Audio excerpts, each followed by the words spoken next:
Good night, Barbados. You are watching the Marcia Week Show. We're coming to you live from Barbados. And as you know, we broadcast right into the region, into parts of Africa, into the UK, into the US.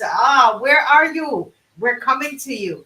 And on this show, we educate, we mobilize, we motivate, we agitate Africa and the African diaspora. And tonight we're going to be looking at some trends, some things that we're seeing happening in Africa.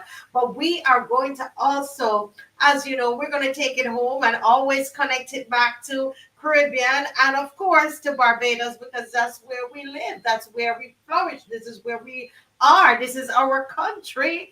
And today is Remembrance Day, you all. This today is Remembrance Day, and today is the day we remember those who served in World War I, right here in Barbados. You believe that? Yes, I remember doing the Errol Barrow movie, and I was just amazed to know. I didn't know that we had people who served in World War I and World War II in Barbados. I had no idea. Please pardon my ignorance. And so today we celebrated Remembrance Day. And I don't know, somebody can, I was watching the video. Did you see the Prime Minister there? I'm not sure, but somebody can let me know. But let me go and just greet the family. I have to say the family. I have to say the family. You have been a family to me. And I mean that. Encouragement, strength. As you greet me and you greet all the panelists and you tell us what we are doing for you and how you are encouraged and you're being educated on the show.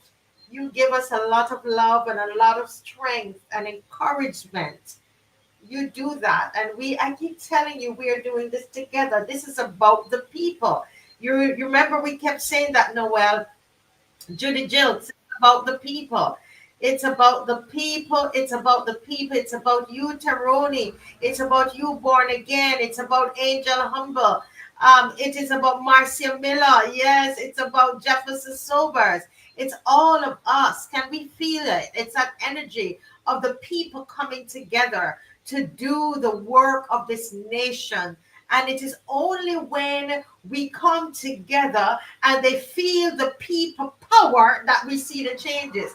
How many of you see that unlike last year, where we did not have much anything happening with independence, we started to make a big fuss about this. You remember? On this show, and I'm going to give you all the credit for it because you are the ones. I tell you, you push the energy of the show. You sometimes you send me the topics. Even tonight, people are sending me things, sending me articles and pictures, and they want me to speak on different things or research to speak on different things. So tonight I want to say you have won, Barbados. I think they heard us.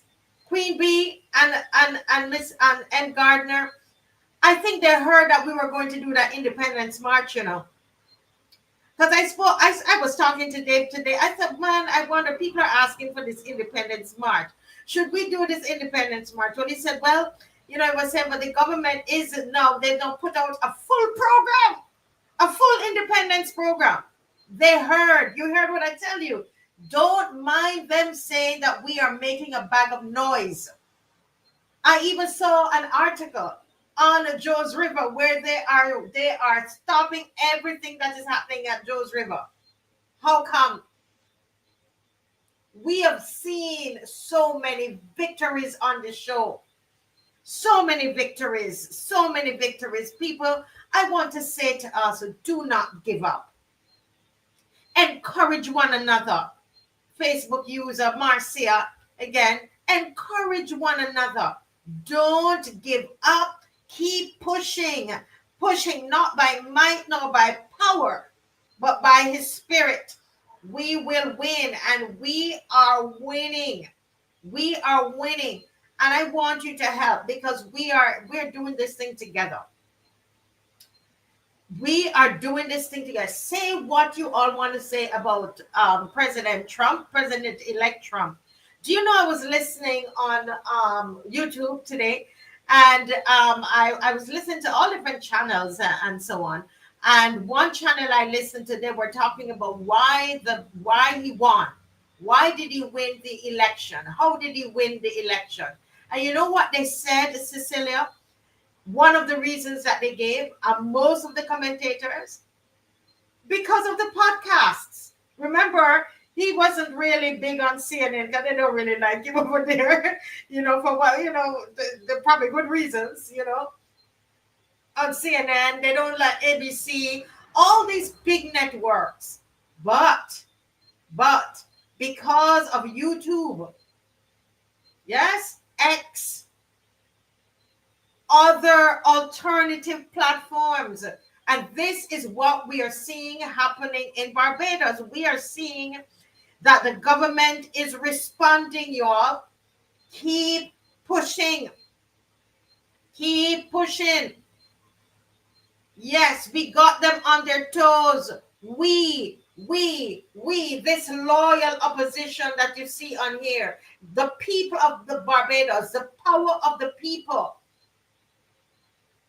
Yeah, when we lose our fare, they lose their power. People of Barbados, people power. They had to come up with a whole program for independence. Now they're curtailing the activities at Joe's River. I think somehow I'm sticking. Am I sticking for you all? I'm plugged in right into the internet, but I could literally see myself sticking there a while ago. Yeah, that's who we are. We're in this thing together. Beverly Prescott, good night. Yes, Teroni. Listen, folks, don't give up, I know some of you start with the show and then you're tired now and you move on to something else, but I'm saying to you, don't give up. We're going somewhere together. We're going up together, right? Yeah, we are going up together. All right. Well, I think Dave has a whole treat for us tonight, okay? Dave has a treat for us tonight with the independence, all the independent. We're going to do independence and talk about Barbados all the way up. So he has to let me know if we I should go ahead and play the national anthem. I think that's what I'm hearing. But folks, listen, we're in for a treat and we're going to talk all things Barbadian tonight, right up until 7:30. So get ready. Before I play the anthem, did you share yet? Did you like? Did you subscribe? The little button is there that says subscribe. Did you share? Remember, we're a team. We do this together. When you come on, you know what you have to do. You've got to like and you've got to share. You have to like and share. Subscribe. Like, share, subscribe. It's what you do. If you subscribed already, then you don't have to. But each night you have to do like and share. If you're new to the channel, we need you to subscribe. All right? Very important. That all of that helps with the algorithm. And as I told you, this was one of the mediums that help whatever you think of Trump, because people, we have different views. Some people don't like him. I'm not even involved in that. I try to keep myself out of that, to be honest. What I'm talking about, though, is how he won. Whether you like him or not, this alternative media is what helped. And that is what's happening in Barbados. And that's why they want us to shut up. They would like to shut this down. Okay? Yes, Kenneth. Yes, Kenneth. We're going to come back. We're going to come back to that, Kenneth. I was elated too. Come on, the Marcia Week show. Come on, loyal opposition. Take a bow and give God all the praise. Let's stand for the national anthem.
my goodness. Yes, yes, yes, yes, yes, yes, yes. Ah, this is awesome. I don't know. I just feel excited.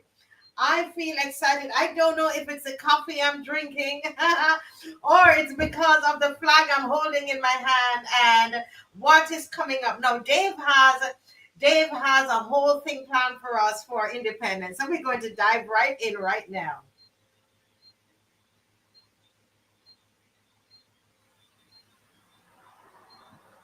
That she's got to pick that. That was the right distance. He's hit that out of the ground.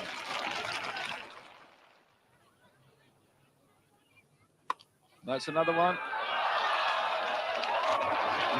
Goodness gracious me, that peppered the top. You see the chap climbing up there to have a look over the wall. 52 and 29 minutes. That's another one up in the enclosure. 3 balls, 3 sixes, 58. What a incredible bit of hitting. Oh, he's got that shorter one. It's up again. There it is, bouncing on the concrete. 4 sixes, 4 balls. This makes him 64. 4 sixes. Wonder where Nash is going to bowl this one. And that will just carry. No, he's going to be out. Caught out. Oh, he's dropped it. He's over the boundary. 6 it is. 5 on the trot. Oh, this is incredible. Now, this is 6 on the trot's a world record. Been done before, but 70 on the board. And he's done it! He's done it! And my goodness, it's gone way down to Swansea. 6 on the trot. 36 in 1 over. My goodness gracious, what an over.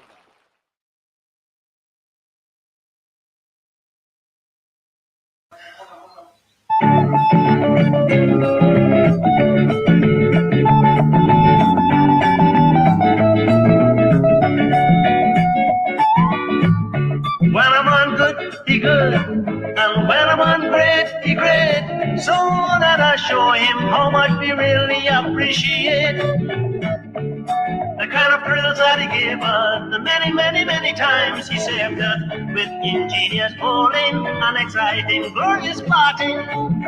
Gary Sobers, when you call his name, you are speaking about the maestro of the cricket game. Be proud of his great West Indian bowling ability. He's the greatest cricketer the world has ever seen. He's the greatest cricketer the world has ever seen. In any sport at all, anything to do with a ball, yes, you will agree this man had natural ability. So many records were broken, so many great words were spoken of this Barbadian who brought such fame to our island. Gary Sobers, when you call his name, he's the one and only, he's the maestro of the cricket game. Be proud of his great West Indian, hold him in esteem. He's the greatest cricketer the world has ever seen. Believe me, he's the greatest cricketer the world has ever seen. And he's done it! And my goodness, it's gone way down to Swansea. 6 from the front. 36 in 1 over. Everybody, Gary Sobers, when you call his name, he's the one and only, he's the maestro of the cricket game. Be proud of his great West Indian, hold him in esteem. He's the greatest cricketer the world has ever seen. Oh, he's the greatest cricketer the world has ever seen. Now listen. No man is an island. This we must agree. Anyone can make mistakes, even the great Gary. But look at the times he saved us, the many great innings he gave us. One day you will find he was a legend in his own time. Yeah. Gary Sobers, when you call his name, he's the one and only. He's the maestro of the cricket game. Yeah. Be proud of his great West India, holding in esteem. He's the greatest cricketer the world has ever seen. He's the greatest cricketer the world has ever seen. Everybody now sing it out now. Gary Sobers, when you call his name. Yeah, yeah. Oh, the master of the cricket game. Be proud of his great West India, holding in esteem. He's the greatest cricketer the world has ever seen. He's the greatest cricketer the world has ever seen. Oh my Lord! I wouldn't even try to sing it. Now that I can only sing over this, over the people singing. But listen, oh wow, isn't that beautiful? It's beautiful. When we celebrate Barbados, what does that mean? We are celebrating the people of Barbados. Do you understand that? I mean, we need to stop a lot of times and just think about how blessed we are and all of the accomplishments, you know, and I think that is lovely. I remember having that opportunity to I had that the opportunity, I'm reading the comments, the opportunity to interview Mr. Garfield Sobers, one of our living heroes, and it was really a pleasure. I studied a lot about him before that interview was for the Barrow film. And when you mention his name, when I went to the UK and I mentioned his name, that he was in the film, that was a selling point for that film, you know, in the UK. This man is, when you talk about UK, India, Sri Lanka, all in there in Europe and parts of Asia.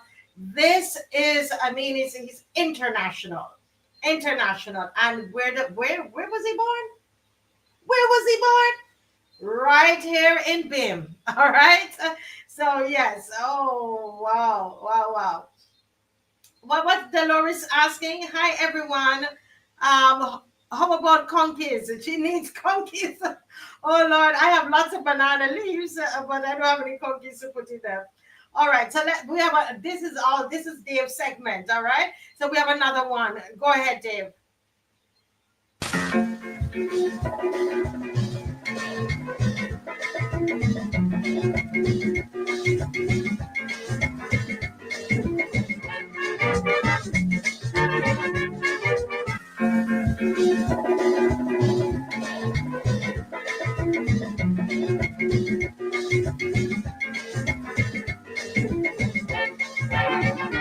I got 3 confused people to introduce to you. Hashfield, Gwenny, and Dora, you're going here. Who is who? When Hashfield using Dora, Gwenny shop she mouth into. I must be something in the village. Beer dumplings in the stew.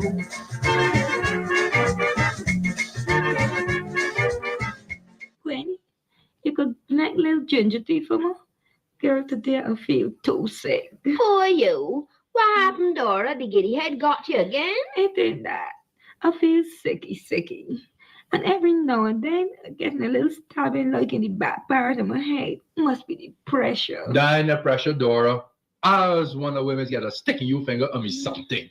I only hope you ain't too sicky to get something for me to eat today, yeah? Look at my sister come today. Hushfield Broom. What the hell you think him is? The slave day is done, let me tell you. Hey. My sister feels sick as a dog, and the first thing you could take about his guts. Best know y'all musty players, all advantage stacker. Advantage stacker were women all was sick. If they ain't got the giddy head, they got bad feels. And when they complain about arthritis or blood pressure or gas or some blasted thing, and this time not wanting to do them, you know.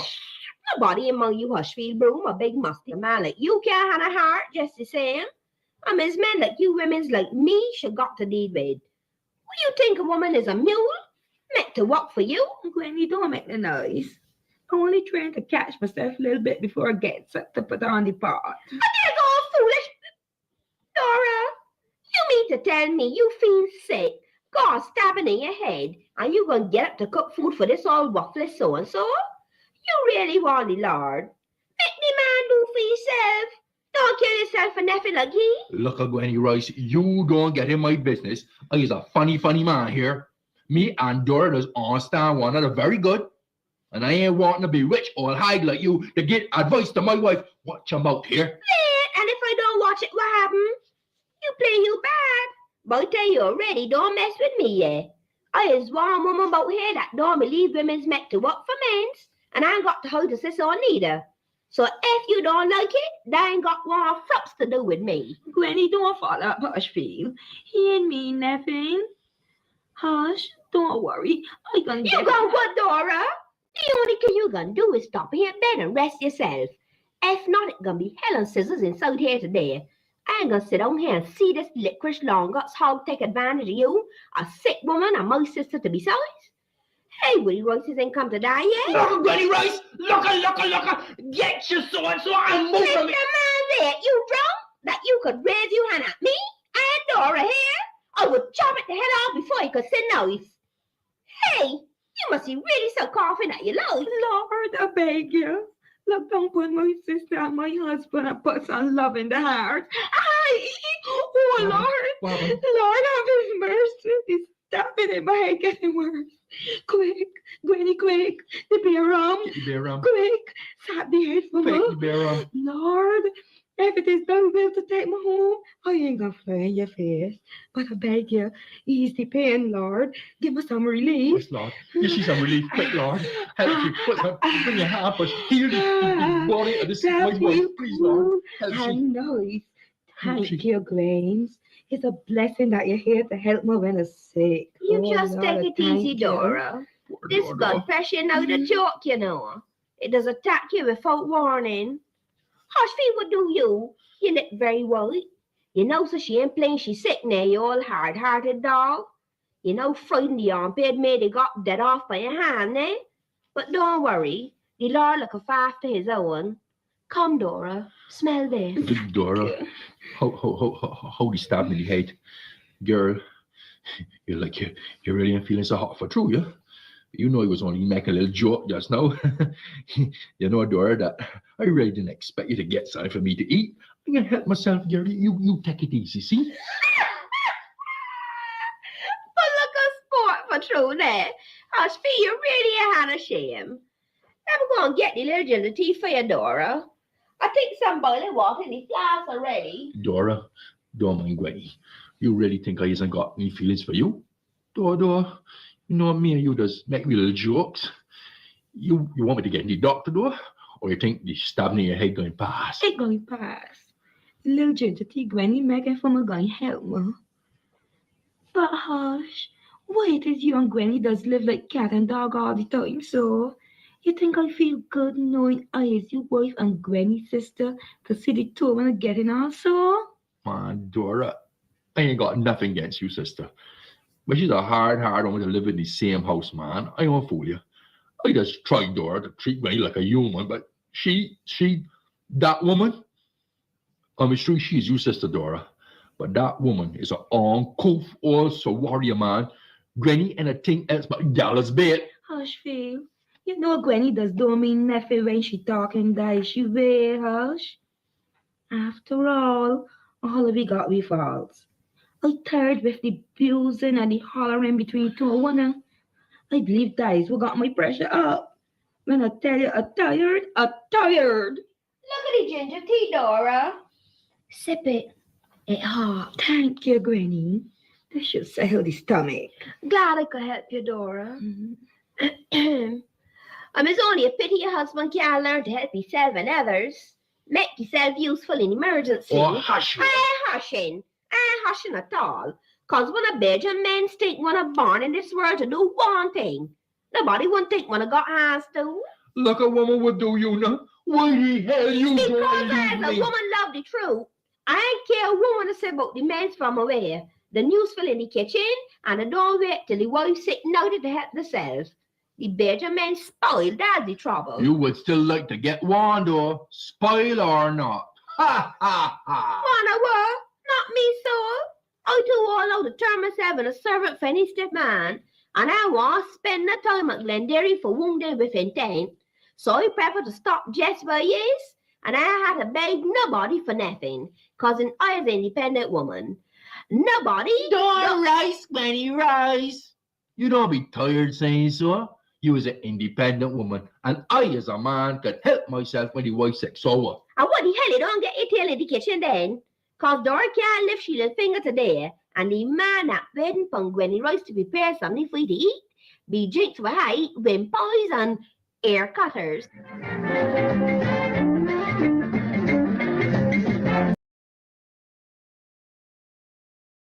Oh my Lord, I actually never heard that one before. That is hilarious. How many of you remember those days? You know, you have in Marvin Manning. It brings back a lot of memories, eh? Alfred Pragnell and Andrea Gollop. Anybody remember all of that? Oh goodness, that is hilarious. Somebody said here that she loved the woman husband.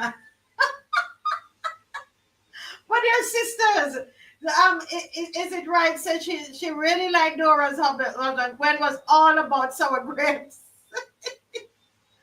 Listen.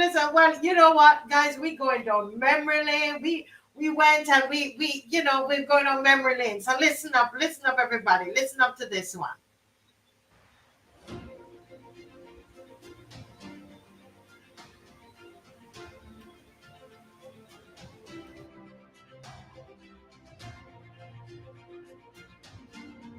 It does seem on the face of it that you are indeed an idiot and cannot share a meeting. Sir, if this foolishness don't stop, sir, soon for no way to bring in pork chop, putting in sauce, rice, and stew, and bread and fish both inside here, sir.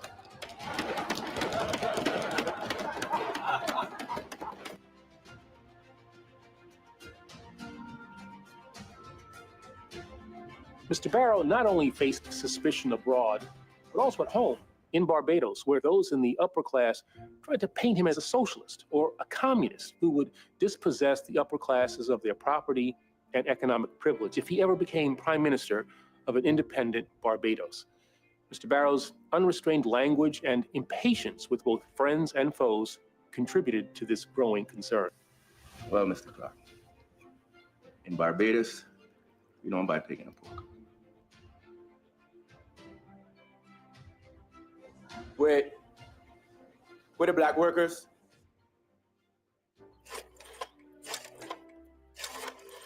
What you need to understand is that Errol Barrow only speaks on a platform of city members who do their work. You got that?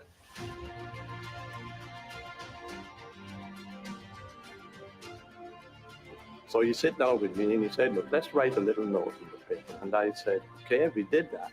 And everything was all right. I am a penniless politician, but I wish to remain honest one. But he paid, Errol Barrow paid duty in item he buy. I see it in my eyes. Not use government money for his own efficient. That's what he admired.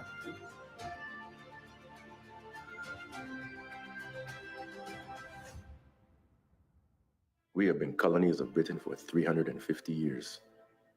And I do not intend that Barbados be a colony of this airline. Do not wait until the end of the month. Close your offices and be out of Barbados in 2 days. And many organizations felt that they were not consulted. One such organization was the Anglican Church, who also challenged him. In retaliation, Barrow then chastised the Dean of St. Michael's Cathedral. And said, I think you're a lucky man. 2 men went into the cathedral last Sunday to shoot you. Reagan, he thought, had no right to be intervening in the affairs of a CARICOM state. So Mr. Barrow called Reagan a cowboy.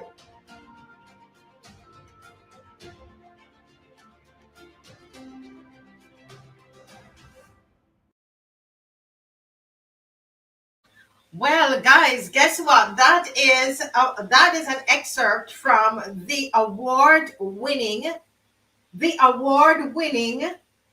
film by Marcia Weeks, directed by Marcia Weeks, right here in Barbados, right? It's a Barbadian film and has won awards in New York, won awards in LA, in Africa. You know what I mean? God has blessed us. And that film, guess what?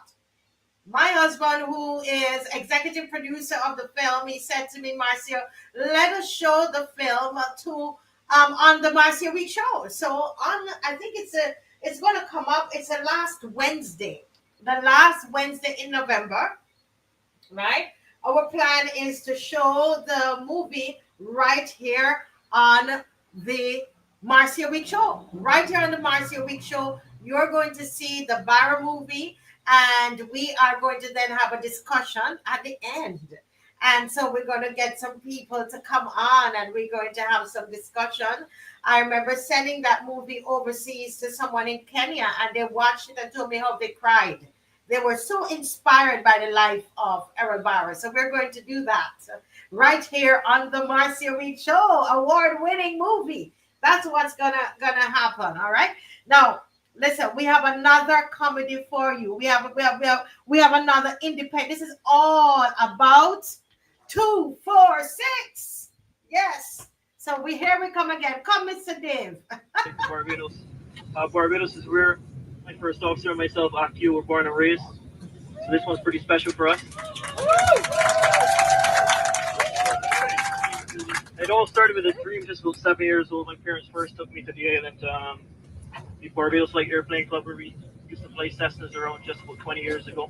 I promise you we're old enough to fly the aircraft, right?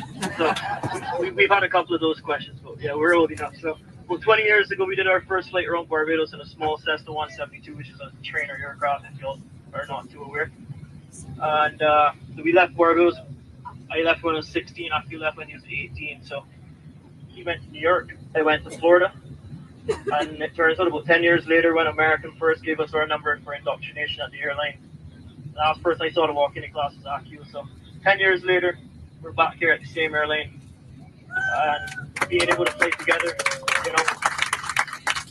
This airline has about 6 pilots from Barbados out of 16,200. I did the percentage yesterday, so that's a 0.000375% chance. So the chance of this flight happening with 2 people born and raised in Barbados is extremely slim. So we're super happy that you're here with us to enjoy this special career milestone for myself. Definitely Akio.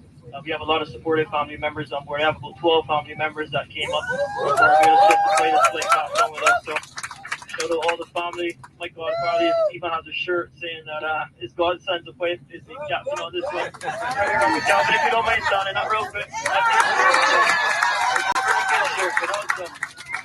Thanks for being here. We really appreciate it. Once again, thanks for choosing American and just continue to play with America, because without you, we wouldn't have a job. So we're super grateful that each and every one of you are here. Just hand it over to Akio real quick to say something. This is a very, very special moment for us. It started for me at the Light Airplane Club, watching planes taking off the land. And it became a traditional expectation. You know, I would ask my parents every Saturday, we need to go to the airport to watch airplanes take off the land. That's how it started. And this is a special moment for Dylan and I, because no amount of dreaming. We dreamed hard for this. We worked very, very hard for this. And now this is a dream come true. And I would never thought in my life I would have been flying with a Bajan pilot, a pilot from Barbados. I get to share this moment with all of you. My mom and dad is joining us today, and I appreciate this moment. Thank you very much.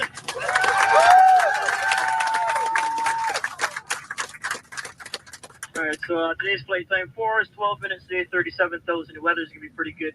We ask you just please respect the fasten seatbelt sign, even if it's off. Just keep your seatbelts fastened if you're not standing or walking, as there's a chance you could run into some turbulence. Through the flight today, we're going to be taking off west. We're going to make a left turn to the south. We're going to be going over the water, the Atlantic Ocean. We should start to see land again at Antigua. We're going to go down the Eastern Caribbean island chain, hang a left turn once you get with St. Lucia. You're going to see the beautiful west coast of Barbados off to that hand side of the aircraft. Barbados is landing east. The weather in Barbados is a little warmer than here. It's about 84 degrees, clear skies. So we should have you there for an on-time departure and arrival. Once we do land, I'm 90% sure there's going to be a celebration of fire trucks. So there's no need to be scared. I think it's just going to be a water cannon soon. So that's about all I have to say. Once again, we do appreciate your business. We have 4 lovely flight attendants, some of America's best here. They're here for your comfort, most importantly, your safety, though. So if there's anything we can do to make your flight more enjoyable, please don't hesitate to ask. Once again, sit back, relax, enjoy the flight. Once again, good morning and welcome aboard. All right. Listen, if you're proud to be a Bajan, I forget the song. Let me see flags up. Yes, it's that song. Listen, folks. Oh my God. I mean, can you imagine that mom? I mean, you know, sometimes the children overseas studying and you put everything in. I'm telling you, I know. And especially the second guy sounds very young. And I almost had a little tear there. You know, I get all mushy with these things. And those parents must be so proud of them. And Barbados, these are all our sons, right? So we are proud of them. Somebody said they met one of them in Oystins yesterday. Oh, this is awesome. Oh, man. Anybody feeling patriotic tonight? Who feeling patriotic tonight? Hey, I'm feeling patriotic tonight. I told you I felt excited. Thank you, Dave. This is Dave's segment. And oh, aren't we loving it? Oh, somebody said proud to be a Bajan. I tell you, man. Oh, this is awesome. Guys, you are enjoying this so much. Have you shared? Have you liked the show? Did you subscribe? If it's your first time, you need to subscribe. Did you share? Don't be selfish because you know you're having fun. Did you share? Did you like? Did you subscribe? Yes? All right. Last one. Get ready.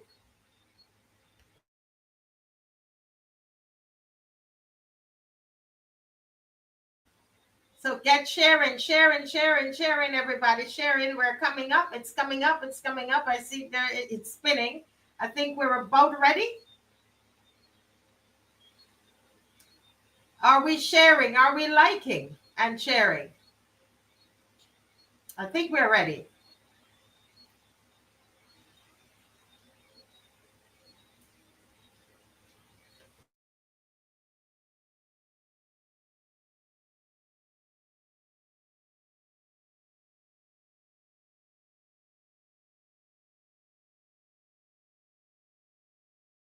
So we're working on that one. We couldn't hear anything. Could you hear? Anybody? Let me know. Let's try again. At a bus stop. Morning, Lottie. What you doing at the bus stop, sir? I thought you did higher up and better off since you boy child come back from up in New York and got you driving about in a motor car with all that loud music and thing. You stop there. As I had to tell Idalia Sergeant yesterday, I bought in a bag, not a motor car. And as long as my 2 foot handbrake, I had to wait for a sort to give me a lift, son or no son. Besides that music has got my head turned. You going, John? You? Much as I want to, cause Broad Street is just so confused and the clerks is so unmanly, you just really feel like abusing them. Ask the little dog to get a job in a store, you know. You mean Evadne? She working in Broad Street now. She left Nelson Street.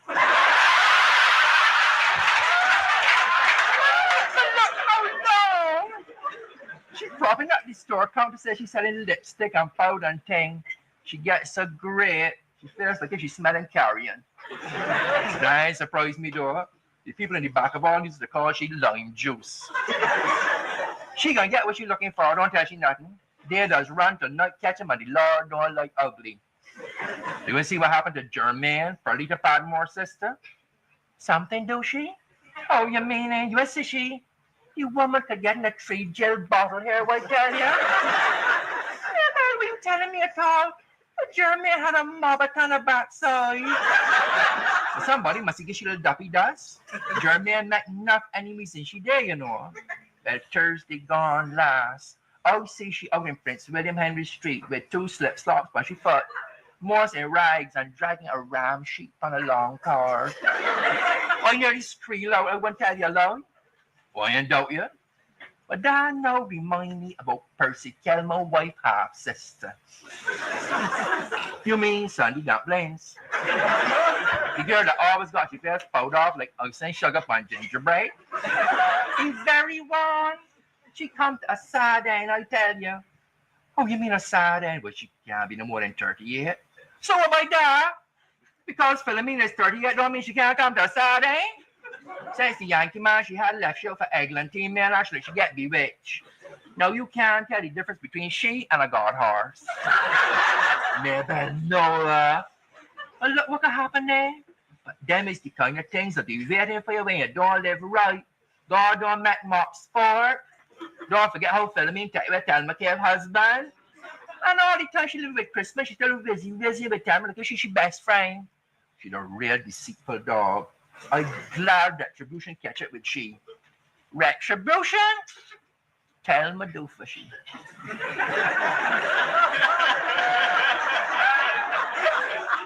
Then she find out.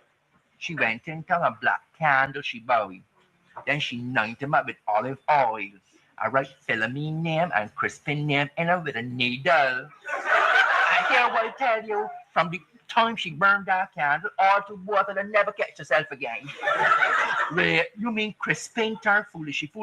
Well, he walking about dribbling, you ain't know. Lord, come for your world. Those really tight women's like Thelma for some of these ramscallions about here. Hello, Thelma is a sweet right next to Dulcie Burr. You hear how Dulcie put a horn in Phantom calendar that had like a reindeer? You mean Dulcie's still pushing up she big whoopsie self with mans? She knows she too old for that now. The best thing she could do is hold up she clothes. Dulcie? Said she knows herself she doing voice. Early so she did picking fairs. And a month don't pass, look she in court for chopping somebody or fanning she finger in somebody's face. She should be shamed though. You mean she ain't satisfied with the 18 months she get at Glandier for calling Denzel Scantleberry? Shame her. But since then, Dulcie did back up in Station Hill for dropping a big able rotten Clarice Mare's head. Clarice did intensive care for weeks. You may know her. Sit her again. Why you don't live in Barbados. Why you gonna be surprised if you tell me you may know will become a Dandy Devonish then? Dandy Devonish? He's a fella with both foots that married Dulcie in a mountain. Besides one, we living in England, donkey ears, no nobody don't hear nothing about he. Fool yourself.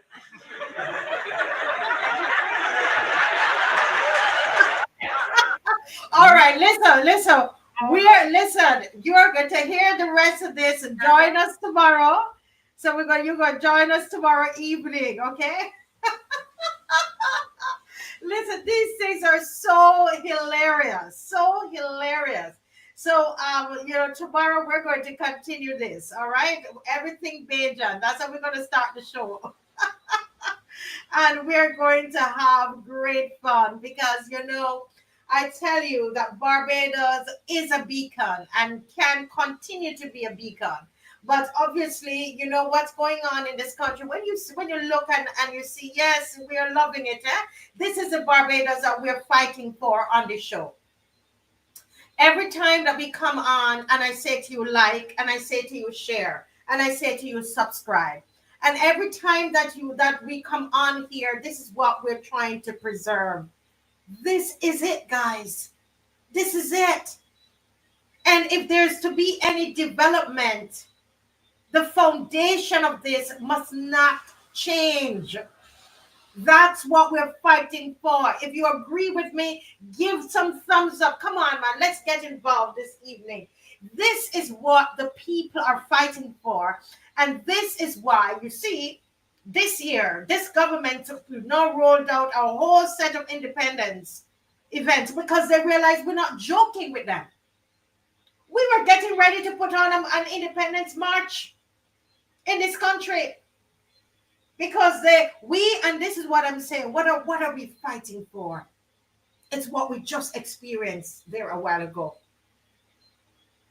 The Bajan spirit, Tamika, you got it. Come to the front of the class. The Bajan spirit of excellence. Yes, you saw those two pilots. You saw the movie I told you was an award-winning movie. You saw, look at who was narrating the movie. Obama's former Attorney General, who was quick to tell you, listen, my parents are Bajans. Yes, Eric Holder. Oh yes. Oh yes. Look at our living heroes.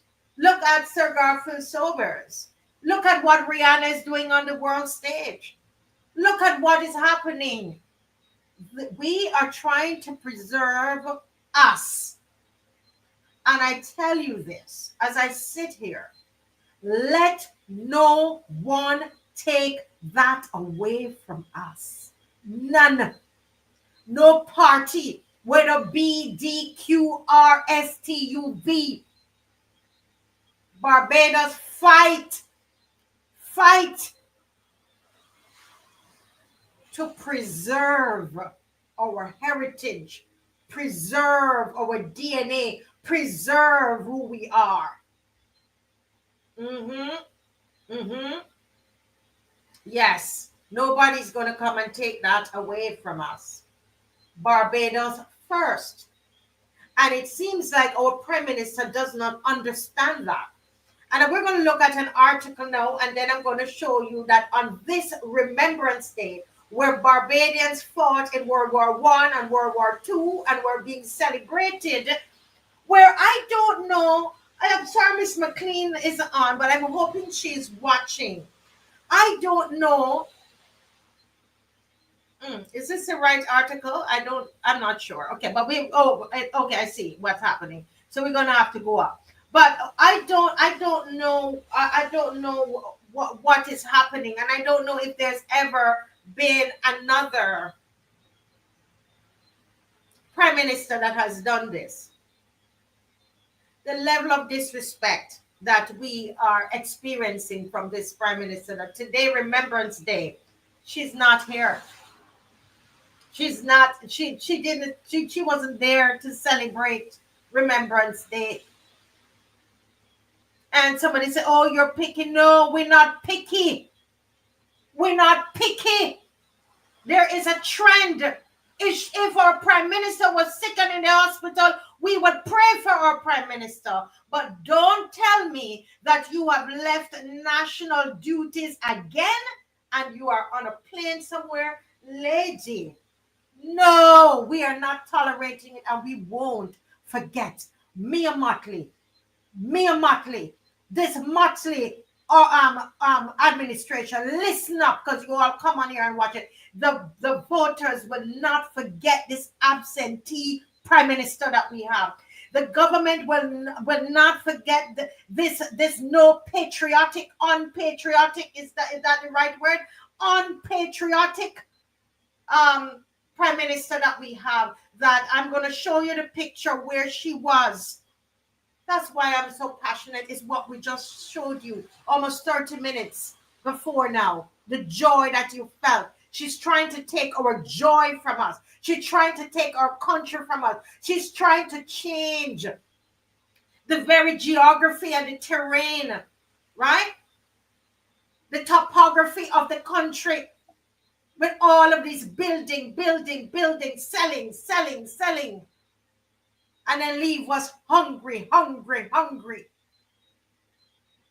I'm telling you, every Barbadian, listen to me. Let me tell you, fight for your heritage. You hear me? Don't think about no party. Fight for your heritage. Fight for what makes you Barbadian. And that is why we're going to look at this article here. I hope I can see it enough to read it. This article was an article in The Guardian when we became a republic, right? By this Kenneth Mohammed, and he says, Barbadian Barbados can be a beacon for the region if it avoids some of its neighbors' mistakes. Well, I tell you, Mr. Mohammed, we are making our own mistakes, the neighbor mistake and our own, and the person who live far from us. Okay? So go up a bit more, Dave, and I'm going to tell you, thank you so much. Did we enjoy that segment with Dave? Awesome, awesome, awesome. So here it is, and we're going to keep going. I just want to read. It's almost towards the end of the article. Yes, it's right. It's hard to watch our infrastructure, dwindle before us. Okay. Okay, so we're going to go up some more, and they're talking about all the good things about Barbados. But then this gentleman, what he did, and that's a picture when we were becoming a republic, where most of us could not even go. We couldn't celebrate. The woman couldn't even wait. Right? So let's go up a bit more, and it's towards okay. Okay, so we come down a little bit. We're going to come down. No, go back up a little bit. Okay. Right, so we're going back. We're going to the top of the article, moving towards that direction. All right, guys, please share. I really want to find this little piece to share with you, okay? I read it to this. I know it's there, and I really want to read it for you. Okay, here we come. Stop. Can you stop? Barbados can be a beacon in making the president's role meaningful and relevant, ensuring strong institutions and overseeing the fight against corruption. With presidential oversight, listen, Barbados, an independent, forthright anti-corruption agency supported by effective legislation, and a diligent and expert financial intelligence unit can remove incentives for bribery and kickbacks within public service, police, parliamentarians, and the office of the Prime Minister. Let me read that again. Barbados can be a beacon. This is what Mr. Mohammed wrote in The Guardian when we were becoming a republic. He said Barbados can be a beacon in making the president's role more meaningful and relevant. Is the president's role in Barbados more meaningful and relevant? Answer the question. Answer the question. This is when we're becoming a republic. This is after a full article where they praise the Prime Minister and they praise Barbados, right? Okay, so listen, Barbados can be a beacon if the president's role become more meaningful and relevant, right? Ensuring strong institutions and overseeing the fight against corruption. Who is overseeing the fight against corruption in Barbados? Is there a body? Do they have a teeth? Does it even exist? I saw an organization online, and I think the poor people have given up because who do you think who can oversee this Mottley government? Huh? Who can oversee this Mottley government? With presidential oversight? Really? Of this Mottley government? That president, the role they have given her, she can't give no presidential oversight. An independent, forthright, anti-corruption agency. I tell you, Mr. Mohammed, if you're watching this program from The Guardian, those things don't exist in Barbados. They don't exist. Supported by effective legislation and a diligent expert financial intelligence unit, where can remove the incentive. No. These have enough incentives of bribery and kickbacks. Why do you think they're doing all of this construction? Within public services, police, parliamentarians, and the office of the Prime Minister. Did you see that there are some of our political leaders what they are, the kind of money that they have now that they're in power. When political corruption does occur, a process of financial investigation. Poor Mr. Thorne is trying to set up, get the Public Accounts Committee working, and the Mottley administration is not complying. They do not want any form of accountability. This is what I'm talking about. They are trying to destroy our beloved Barbados through corruption. Let the world know that this Prime Minister, the Mia Mottley administration, is refusing accountability. When political corruption does occur, a process of financial investigation, including tracing of assets and their recovery, complement the anti-corruption toolkit. Anti-corruption toolkit where? Where? Not here. Not here. That, the world, if you're listening to me, world, if you're listening to me, understand something. Yes, we understand that you love the fact that she speaks well, and she speaks on topics like climate change that you want to hear. Small island development states, you hear all of that. You hear it.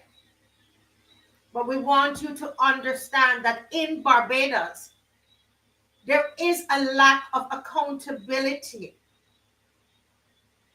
And they're now threatening us with a cybercrime bill to say if the public, because the only people that can really hold her accountable is the public. And look at what's happening with independence. If we did not cry out, if you're watching from another country, listen to what we're telling you. I know what you are seeing in the media.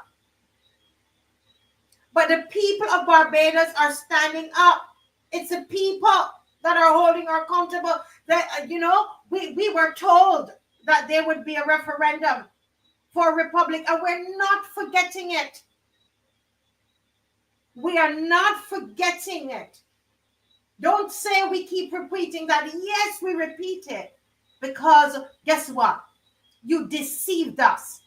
You said that there would be a referendum for the republic, and there was none. You went ahead and you did it. You went ahead, you had the ceremony, and all people like me, we couldn't even go. People didn't understand what was happening. Oh no, we don't even have a constitution, a Republican constitution. Did you all know that? Those watching overseas, that's everywhere I go. Our Prime Minister is so progressive, which is why she's now left, because she's pleasing you and not us. She is now left. This is Remembrance Day, which is significant for us here in Barbados, because yes, they fought for England, but these are Barbadians that the blood that shed. Where she should have been home, but she was on the world stage pleasing you. But the thing about it that you need to listen to is that you did not vote for her. You see? So you are admiring a celebrity-like person on a stage. We voted for a Prime Minister. That's the difference. Is our Prime Minister a good orator? Yes, she is. Is she speaking about hot button issues? Yes, she is. Does she command the stage when she speaks? Yes, she does. But what we are saying is that we did not vote for a celebrity. Look at me. I'm looking in the camera. Listen to what I'm telling you. We did not vote for a celebrity. We voted for a Prime Minister who told us that she will do better for us, who told us that she cared for us. This is a serious matter. And so because our Prime Minister has a promotion, a team, I'm looking for a word there, because she has a team behind her, everywhere she goes, everybody in Africa picks it up. She's no Traore. I tell you, she's no Traore. She's none. So you African bloggers that are paid and making the whole of Africa think that she's a Traore here in the Caribbean, she's none. It's important. As Kenneth says, as I close in this segment, Kenneth says the perception is propagated for the members of the UN. We in Barbados live the stark reality. We're going to come back to this, and we're going to talk about our reality in Barbados. We're going to talk how they have now decided that they're going to purchase what they call it for the disabled. They're calling them this disability friendly transportation from China. And there are lots of I have some questions about that. Right? I have some questions, and this is how we hold them accountable. And when we want to talk about the ice machine that is broken down, remember the fisher folk? They hadn't been going fishing. They're ready now to go out, and the government is saying that the ice machine break down. Everything break down. We heard that this scanner or whatever break down, and this break down, and that break down. They're destroying the country. This government has lost its way. Yes. Well, we have. So we started on a real high. We were happy and all of that. But we've got to talk the truth. When it's time to speak the truth, folks, we have to speak the truth. Now we have the man of the hour, Mr. Glenn Murray. And I'm like, I took 3 minutes of his time. He'll get it back. Mr. Glenn Murray is here with us this evening. And he's just gonna follow on. But what I need you to do, everybody, what I need you to do is a like, share. If you have not subscribed yet, there's a button there. I want you to subscribe. Okay, so take a moment, like it, because that's going to help us. What they do, as Mr. Murray is declaring, I want to explain to you something. What happens is that if people go and then they say this is hate speech and they don't like the programming, all that YouTube is going to do is to put the program further in the algorithm. That's why some of you come and you say to me, Marcy, I cannot find the show. And so that's what you have to fight back by liking it. So when you like it, you might have people who don't like it, but then they look at the number of likes. You see what I'm saying? So that's why it's important for you to like the show, to keep us up there. Okay? All right. So, oh my God, we're in for a treat tonight. We have with us in our studios Mr. Glenn Murray, and it's education time. Yes, Mr. Murray, welcome. Good night, Marcy, and happy independence to you. Like, as you will see, I'm keeping my pledge and wearing one of my independence pins. This one says Community Independence Celebrations. You're wearing I can't see the pin. Okay, let me see if I can adjust my camera. So I can you see it? Yeah? I'm slightly seeing it now. If you stand up a little bit and we'll see. Just a little tiny bit. Yes, I see the pin. I was going to put on my pin and I'll go wear my pin tomorrow. Okay. Yes. I just remember that when I was in charge of Community Independence Celebration, for the whole month of November, all the government departments' phones had to be answered Happy Independence. And they got some of the person. So it was a real, but now those things have passed, but I thought that was the spirit in which fully engaged, as basic as that. So, but Happy Independence, and I quite enjoyed those pieces you put on Alfred Pragner. Yes. You know, there are no real comedians in Barbados anymore. You don't have, there's not much to laugh at. Nobody use black comedy as a means of expression and release. Yes. Everybody, so all the artists are protesting and whatever, but that's a healthy, and it represents who we are as a people, part of a Barbadian. But it was good seeing and hearing it. And thank you very much to bring it to us in Barbados again. Many thanks to Dave. This is it's his segment. This is Dave's segment. Oh no, I doff my hat to my imaginary hat, my Barbados hat today. Yes. As you would have seen from my I don't know if Davis put up the my topic for tonight. Yes, It that's basically going to says, come up soon, I'm sure.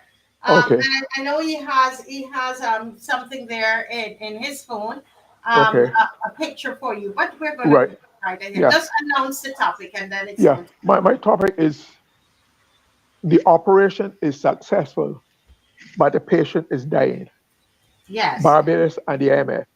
The operation is successful, but the patient is dying. Barbados and the IMF.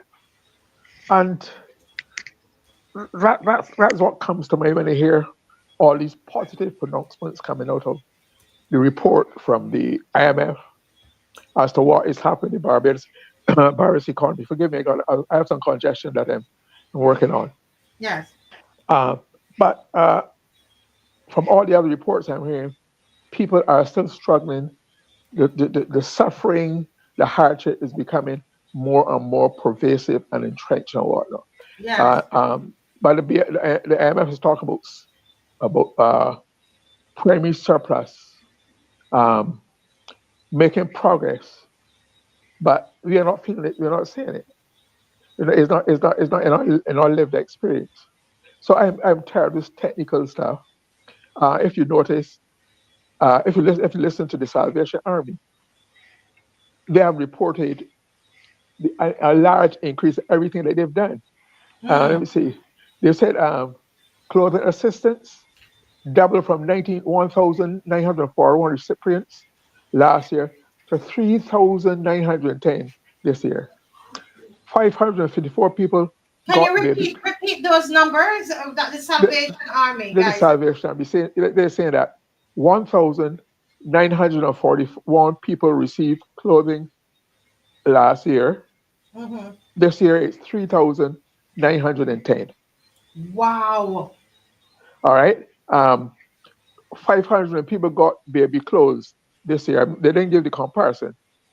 1,328 got educational books for back to school assistance. 30,742 meals were served between January and September. 30,742 meals. And they expected to be 40,000 by the end of December. Not only that, Minister Kirk said that they spent $45 million on giving various grants of various kinds to the people. 45 million dollars. I'm sorry. $45 million. All right. And what is happening is now, when you remember there was a time when charity used to be very discreet with a low key atmosphere, and you kept it out. No, it's one of the biggest sectors in Barbados. Everybody's on the front page, on the paper, on TV. Every day right now has in charity has to be promoted, and that was, and to me, it's robbing people of their dignity, their self-esteem. You're making people, you're normalizing people who normally would feel maybe a little reluctant to go public. You're not making it a normal thing to be in need and to let the public know about it. And I think it's a disservice to the Barbadian in real life, where philanthropy now is philanthropy and charity are that's something the government has encouraged, and that is one of the standard projects of the IMF and the Liberal, where they say rather than government give grants or assistance or welfare, let the private sector do it. You pass it on to the private sector. So you and the private sector will get there. They will get the charity will get their income tax deductions and whatnot done. But at the same time, when they're trying to discourage welfare for people, there's something known as corporate welfare. Corporate welfare are the grants and concessions and the special rights and methods given to the private sector by government. So it's already government gives the private sector, but they're frowned and stamped it out in the public sector because it's talking about encouraging people to depend on government, but they're encouraging the private sector to depend on government for So our whole system has been changed. And why I am not impressed by what the IMF has said, has done, and is doing. And I'm waiting for that picture to come up so I can Yes, put that it in. picture, it's gonna come up now. Okay. Yes, thank you. Yeah. Barbados joined the IMF in 1971. We became an independent. Oh, here it is. Let me go write it. Right? If you look at that picture, take a close look at that picture, Marcy. Mm-hmm. I see 2025 target reform of the state sector. Enterprises set for completion next year. Possible job losses, Minister of Strawn said. Well, it's not even that. Look at Mr. Strawn's Mr. Strawn's body language. Yes. Oh wow. Right? Oh, pause right there. No, this is deep. Folks, did you hear what Teacher Murray is saying? We're gonna call him Teacher Murray. Look at what he's saying. Look at the body language of Mr. Strong. Look at it. Stop. Win Square 4 Sterling, Ronald Roach. Don't write right now. Just look. Win school. We're learning something. Look at his posture. Look at his head. Worth 1,000 words. Go ahead, Mr. Look at right. That's exactly. His head is bowed. Look at it. Look at his head and neck. He's not looking Mr. Parks, I think is his name, in the eye. In other words, as Bezos said, their eyes don't make four. Right? He's shaking his hand, his head is bowed, and it looks very servile and downcast, as though you are. This is a man who's the head of the IMF team in Barbados. There would have been negotiations. One would have thought that there would have been negotiations as equals. By his whole body language, where the man is right, and the man is looking down at him. He's not meeting the man's eye. He's looking down both. To me, it looks very servile. It looks very submissive, as though he's inferior to the man. There's no pride in that. And if you look at the right hand side of the picture behind Mr. Park's back at the bottom, there's a crest of Barbados, the heraldic emblem of Barbados with a coat of arms. And you know what it says at the bottom? Pride and industry. Pride and industry. Yes. There's no pride. There's no industry in that picture, and I it's not something that I am proud of. And I know Minister Strawn, and they say that not only as a Barbadian, but particularly as a Congomerian, that is not the spirit that goes with up and on about Congomerian. That is not the spirit. And to see a Congomerian doing that, representing Barbados, representing all our sovereignty, all our independence at the time of independence, it is sad. You know where that ceremony took place? In the cabinet room of Barbados, where since 1956, in government headquarters on Bay Street, which the government is planning to, if they get it, is planning to sell for tourism development, horrors. But this is taking place in that room. I sat in that room for 9 years. And in that room, most of the major decisions in Barbados are taken, where we exercise our sovereignty, our independence, or well-being as a country in that room.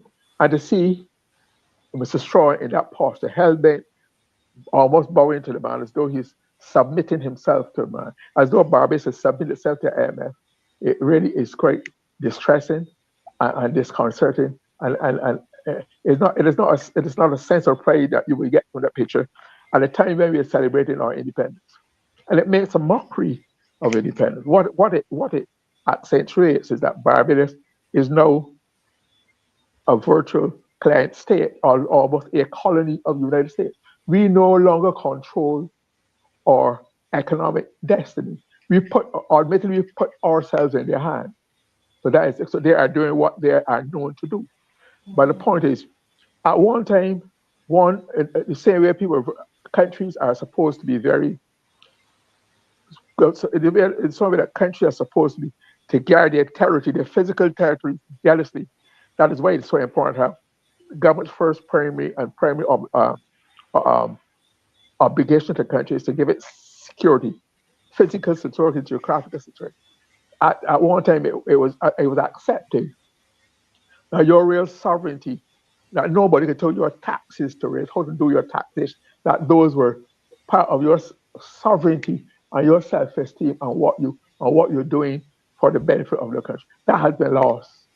That has been lost now to Barbados. Now we follow the dictates. Admittedly, I said we went to the IMF for this. They did not invade Barbados, but the government of Barbados went in 2018 and submitted ourselves to the IMF.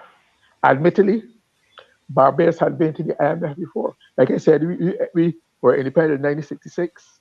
We joined the IMF in December 1971, and I think our first engagement with the IMF was in 1977.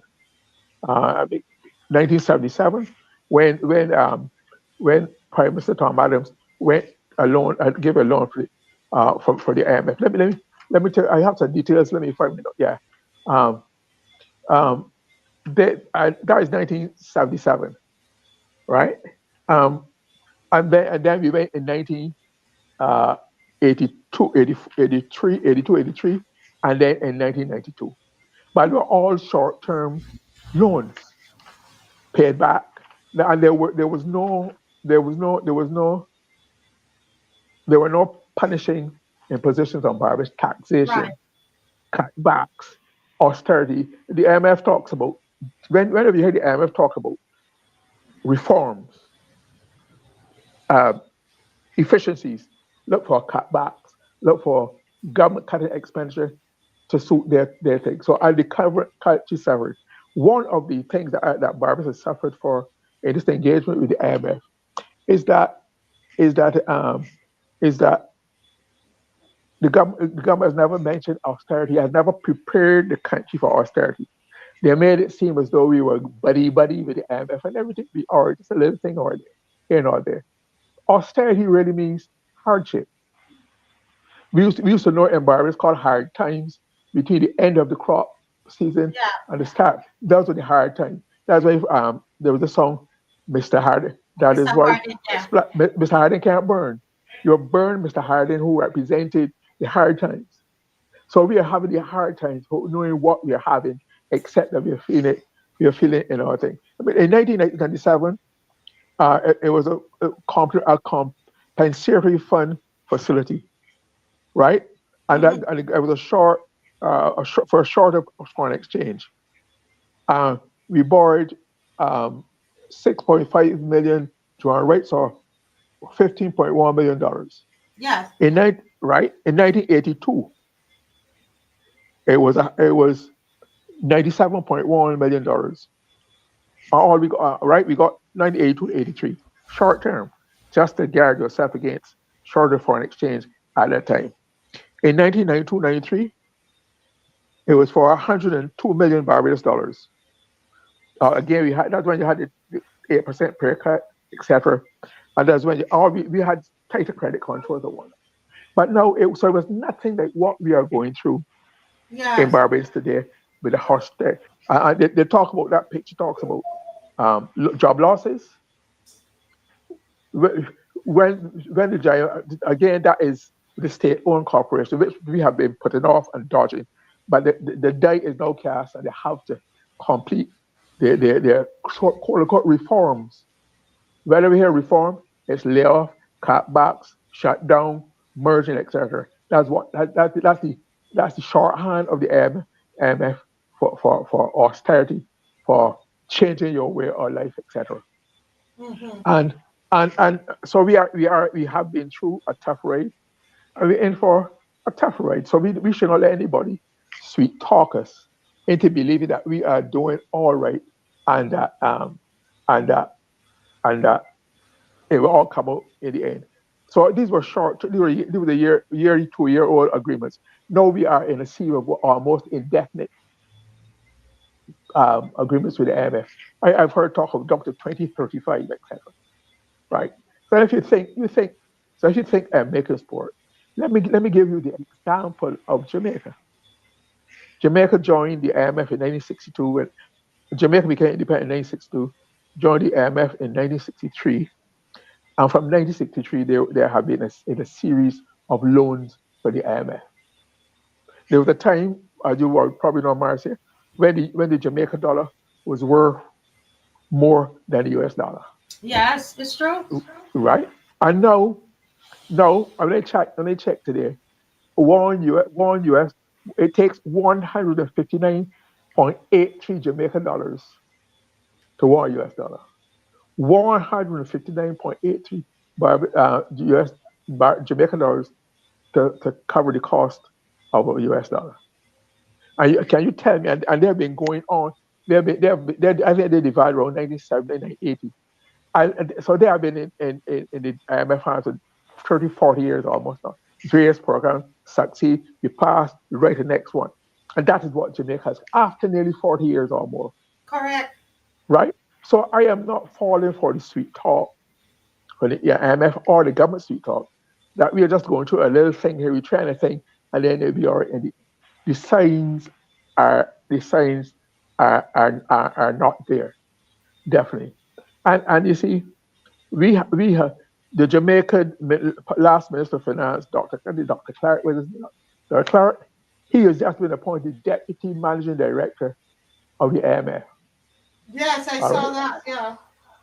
To me, that is a because they've been passing the succeeding programs. You write the next one. Succeed program, you write the next one. So on the books, things are looking better, but is it being reflected in the improvement in the lives of the people of Jamaica? And I feel that because he's done such an excellent job of carrying out the IMF dictates in Jamaica, this is a reward for him. Because for him to go be a Deputy Managing Director of the IMF is a tall target. And maybe he can begin to symbolize for the developing world that suffers at the hands of the IMF. No developing country has gone through or goes through the similar programs. I think England it was in the IMF for one time, but not these kind of programs. They're different programs for the developed countries where you rip the guts out of the society, politically, economically, industrially, socially, culturally, and that is what we are. That's what Jamaica's going. That is what we are now. So we should not fool ourselves that we are going to be in the better off the Jamaica because or the man who shepherded this program for us was Dr. Kevin Greenidge, the now Govt Central Bank. He came to Barbados from the IMF, paid for by the Caribbean Development Bank, to be the consultant to the government to devise an IMF program. He has been a long-standing employee of the IMF. So he came to Barbados and wrote a program. Obviously, he would know what it would be for the IMF to approve. So when they celebrated, they had one of the fastest approvals ever. It was not that anything maybe there was something special that Barbados was saying. They wrote the exam. They almost saw the exam papers and copied the exam papers. They knew what to give. And in the same way, and I'm sure in my board to tell me in the same way that Mr. Dr. Clark was rewarded by the job as Deputy Director of the IMF. I would be surprised if at the end of his tenure in Barbados, Dr. Greenidge does not go back to the IMF and be assigned somewhere as a reward for their work. The IMF is not a friend of countries. The IMF used to be regarded growing up in the 60s, in the 70s, etc., as we used to call them the international rich servers, bailiffs. You only go when your back was to the wall. And we've never been when our back was so. We went there because this government chose to go there. They said that was the only choice that they had, and they went there. So, they are therefore responsible for the consequence of that action. And now we are trying to be made to believe that the IMF is such a buddy of Barbados that we can expect a bright and shining future from them in the future. I do not believe it. I do not believe it. There are no signs that we are going to get out of this situation very soon. And don't forget, I see the Prime Minister and other people, Mr. Strawn, who is Minister in the Ministry of Finance, urging Barbadians to invest and don't be so averse to investment. You know how many people got hurt by investing in government paper, debentures and etc. Treasury bills. I used to do that to call it with the safest money environment. Fortunately, I escaped from them. Unfortunately, I also escaped from Kiko. I had some narrow escapes, right?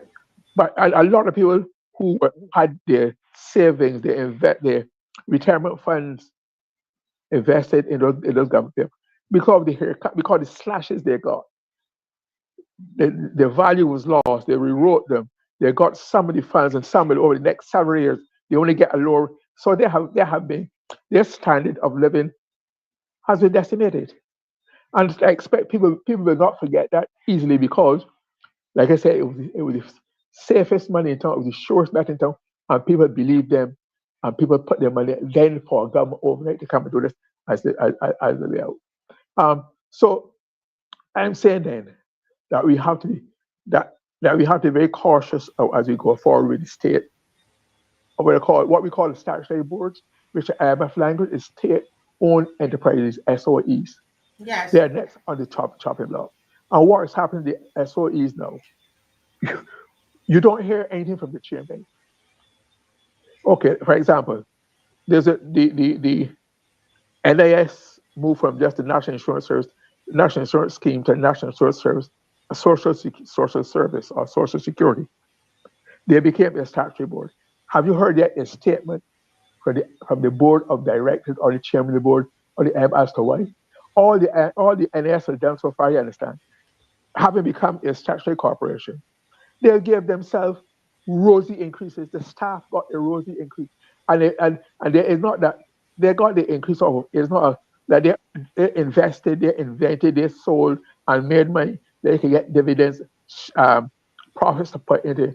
They took the taxpayers, people like you and I who pay and pay low, sizable salaries. It's a shame. And for that to happen, no announcement, it just happened. So, and that is one of the fault with the state operating and state-owned enterprises, the statutory corporation. Nobody hears from them as to what is happening. Correct. Right? No accountability. Say CBC, and it has to be a policy, because nobody, it's not a, some are reporters, nobody is reporting.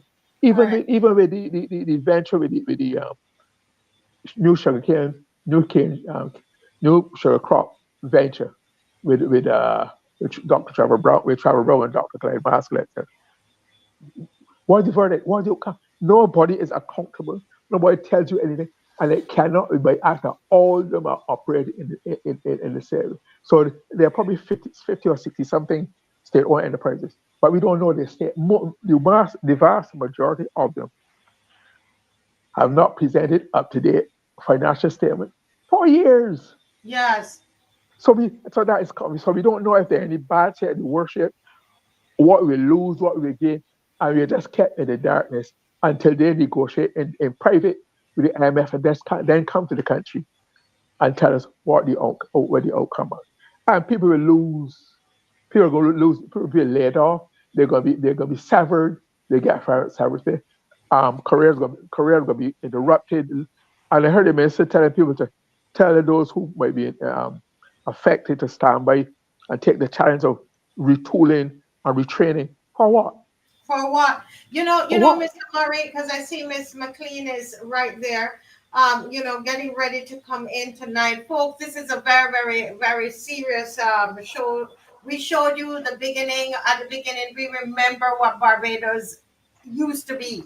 And we showed you that, and you were all into that, and here we are. And then you know what they like to say, we're complaining, but we are the opposition. It's the people, and we commend Mr. Thorne for going in the parliament, and he stands up and he speaks about these different issues.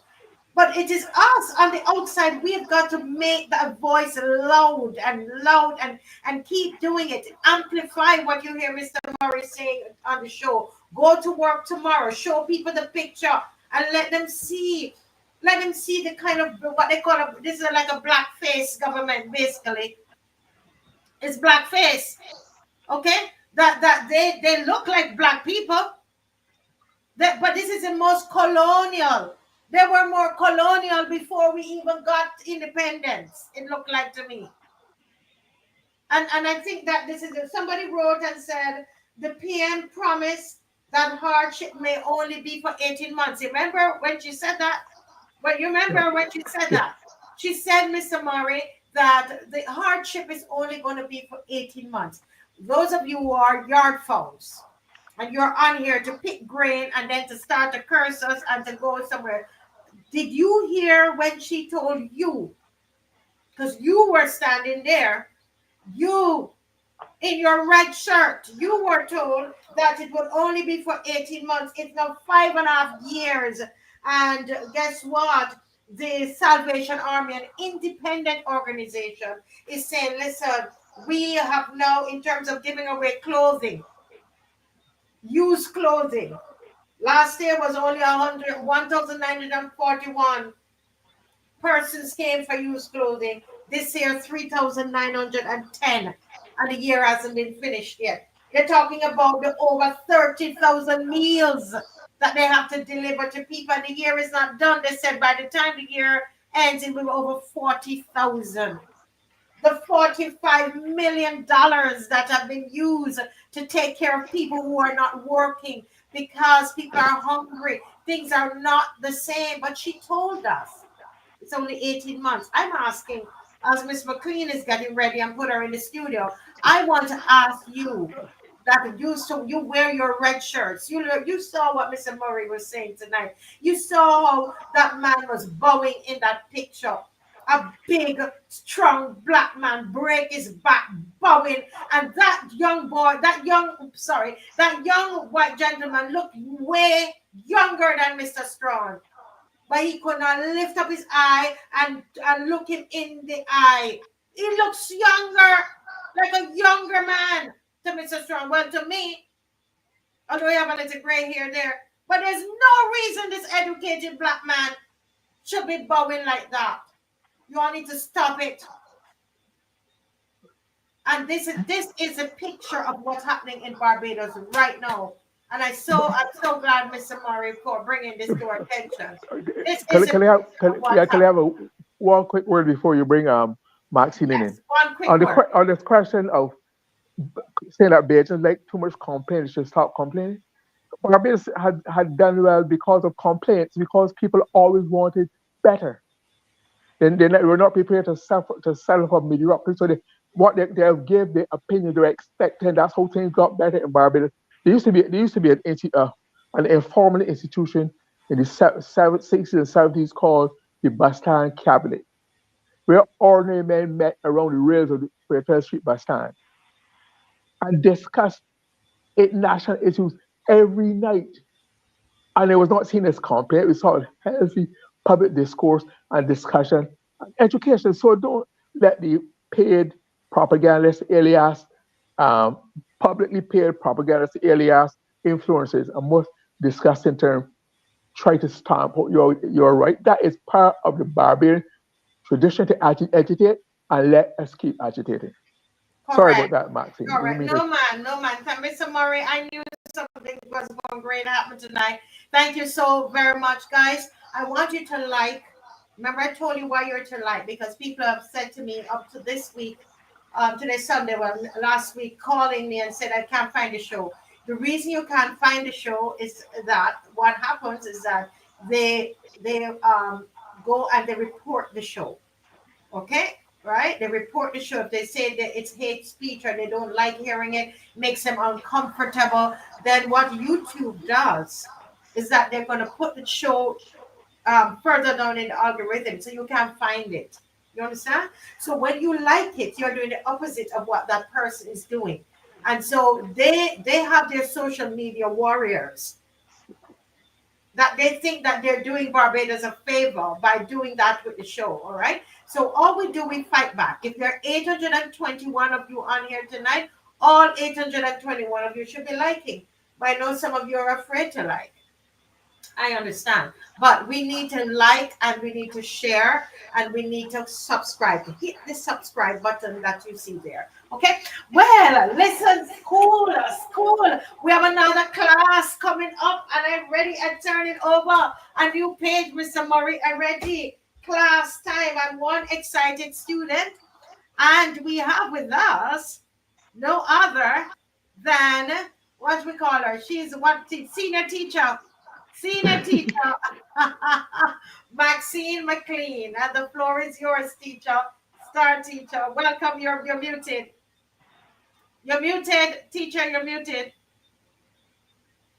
Sorry about that. And good evening, Glenn, and to all Good evening, Maxine. members of the loyal opposition. And I must tell you, I enjoy the show. I like the show, and I liked the show by clicking while I was listening to. And I'll tell you, you said you almost brought tears, but I guess I'm a crybaby. But when I listened to those two young men, they were like, you know, it's so happy to hear. And I know of one of the earlier pilots. I think he might have retired from American at this point. You might know him, Glenn Basilo. He flew with an American. He was a contemporary of mine at university, and then he went off to pilot school through a scholarship and so on. But it really is something else. And I of course, Alfred Pragnell was something that we grew up on. I certainly would have enjoyed. And every now and again, I would hear VOB, I think, would play some of those. And in fact, as I listened to him, I must ask his nephew. He did an interview. Peter Jokes, by the way, Glenn is Alfred Pragnell's nephew, and he had some tapes and so on. And I know he had one with an interview that Alfred Pragnell did with Errol Barrow many years ago. So if you can find it, I'll see if I can get it. So I want to say thanks a lot to Dave, because Marcia, as we celebrate our independence, I really like how the pieces of the show are coming together, because Glenn is talking about a Barbados under the IMF in a situation where we seem to be going in a direction that is typical of traditional IMF relationships and situations. And I know that the people were very quick to tell us that that this is the new IMF and whatever the case may be, but I don't see it. So let me start by, how tall is Ryan Strong, Glenn? Isn't he a tallish guy? You're muted, I think. I think he's probably, I'm close to 5'6". He has to be 5'8"-ish. Oh, he's not. He's about 5'8". Yeah, tallish, by 5'8" or so, 9. A little taller than that. Okay, probably I was thinking around 5'10", almost 5'11". But I just look at that picture. You know what comes to mind? You know, when you met the Queen, you had to a bow. And even if he's shorter than the guy, I'm a short person. I mean, and I look at you, you know, you may step back a little bit and you look at the person, you make eye contact. So your eyes must make 4. Your eye must make 4. As you say. Right. You know, and so maybe that is a subconscious reaction. But you were pointing out, just so I can kind of going to look at my what I want to talk about. You were talking about the financial situation, the living conditions of Barbadians. Certainly, we are seeing an increasing number of people out of work and having to rely on charitable organizations, to rely on charity. Many of us try to discreetly adopt a family or, you know, an individual or whatever the case may be and assist. But many of them have to turn to the Salvation Army and other organizations for support. Now, I raise that against the background of an article which we had here in the Nation. Paris says benefits for small business. And this was in the discussion of the Business Barbados legislation, this new act to create an entity to foster more efficient business facilitation. CAIPO is, the activities of CAIPO will fall under that, and so on. But what is important in there, she made reference to the program, the Barbados Trust Fund Limited, and she was suggesting, and I will cite some of these statistics, and as Dave was able to put up this trust fund is an organization whose existence I question in terms of a separate structure. From what I saw, there were about 6 to 8 people working in this organization. I was trying to find out where they operate from. But as you can see here, and I'll start to look at this quickly, it says the mission of the Barbados Trust Fund Limited is to create the conditions for empowerment and the creation of generational wealth through fostering sustainable microenterprise development by providing access to credit, enterprise training, business support, and other professional development services. Now, if I stick a pin right there, as somebody, and I don't have to, I'm doing this not to blow my own trumpet, but to say that I have been fortunate to have been involved in all the organizations that have been created to support small business. As such, at some level, whether in the last phase is at the policy level, but you have the fund access,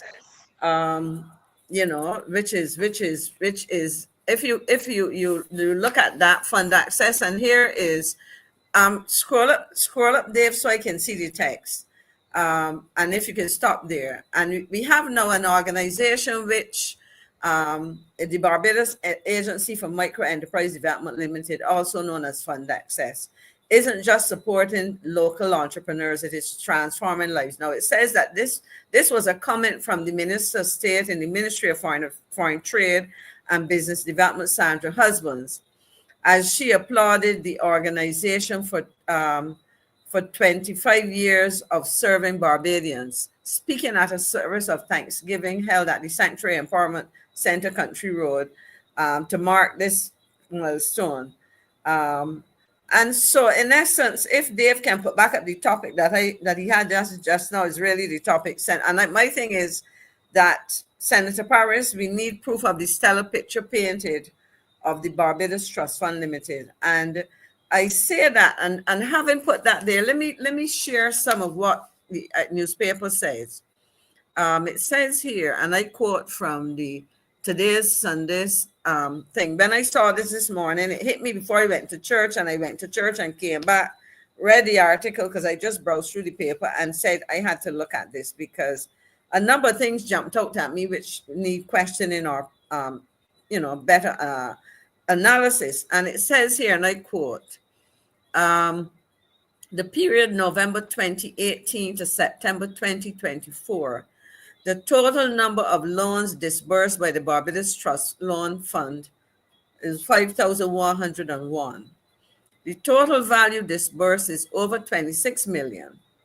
And we have provided employment opportunities for 7,241 persons. We do not give them a loan and leave them out there. We also expose them to training opportunities.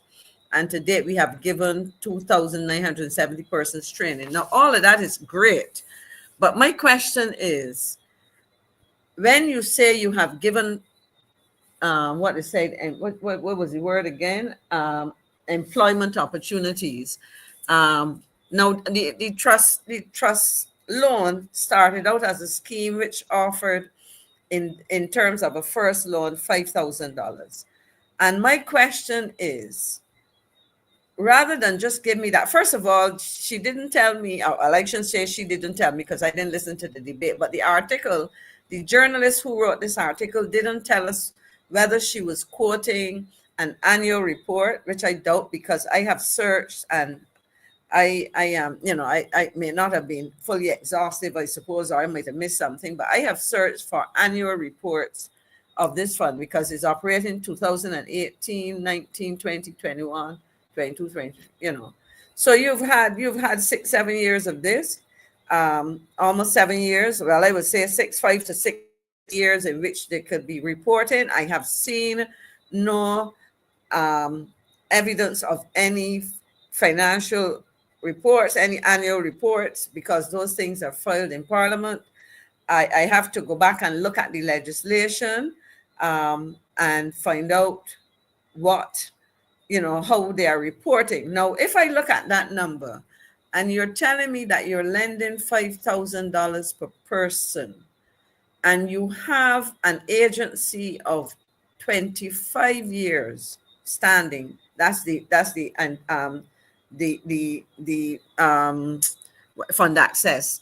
I got to remember these things because I might soon get the children confused. But you have fund access. Why didn't government not open a special window rather than setting up a new agency? Because if you set up a new agency, you're talking about a whole set of expenses that can be used. So, for example, you have 6 persons or whatever, but those 6 persons are probably not all, well, I don't know if they're the trainers or what. I will come back to the training part because we have the youth entrepreneurship scheme and I will speak about that in respect to training. So my thinking is that if you have this special window where you are offering micro enterprise, you know, why not have a window there where they can go if the rules in terms of the standard operating procedures for administering those loans are slightly different from what you might do for the other kinds of businesses that might approach fund access.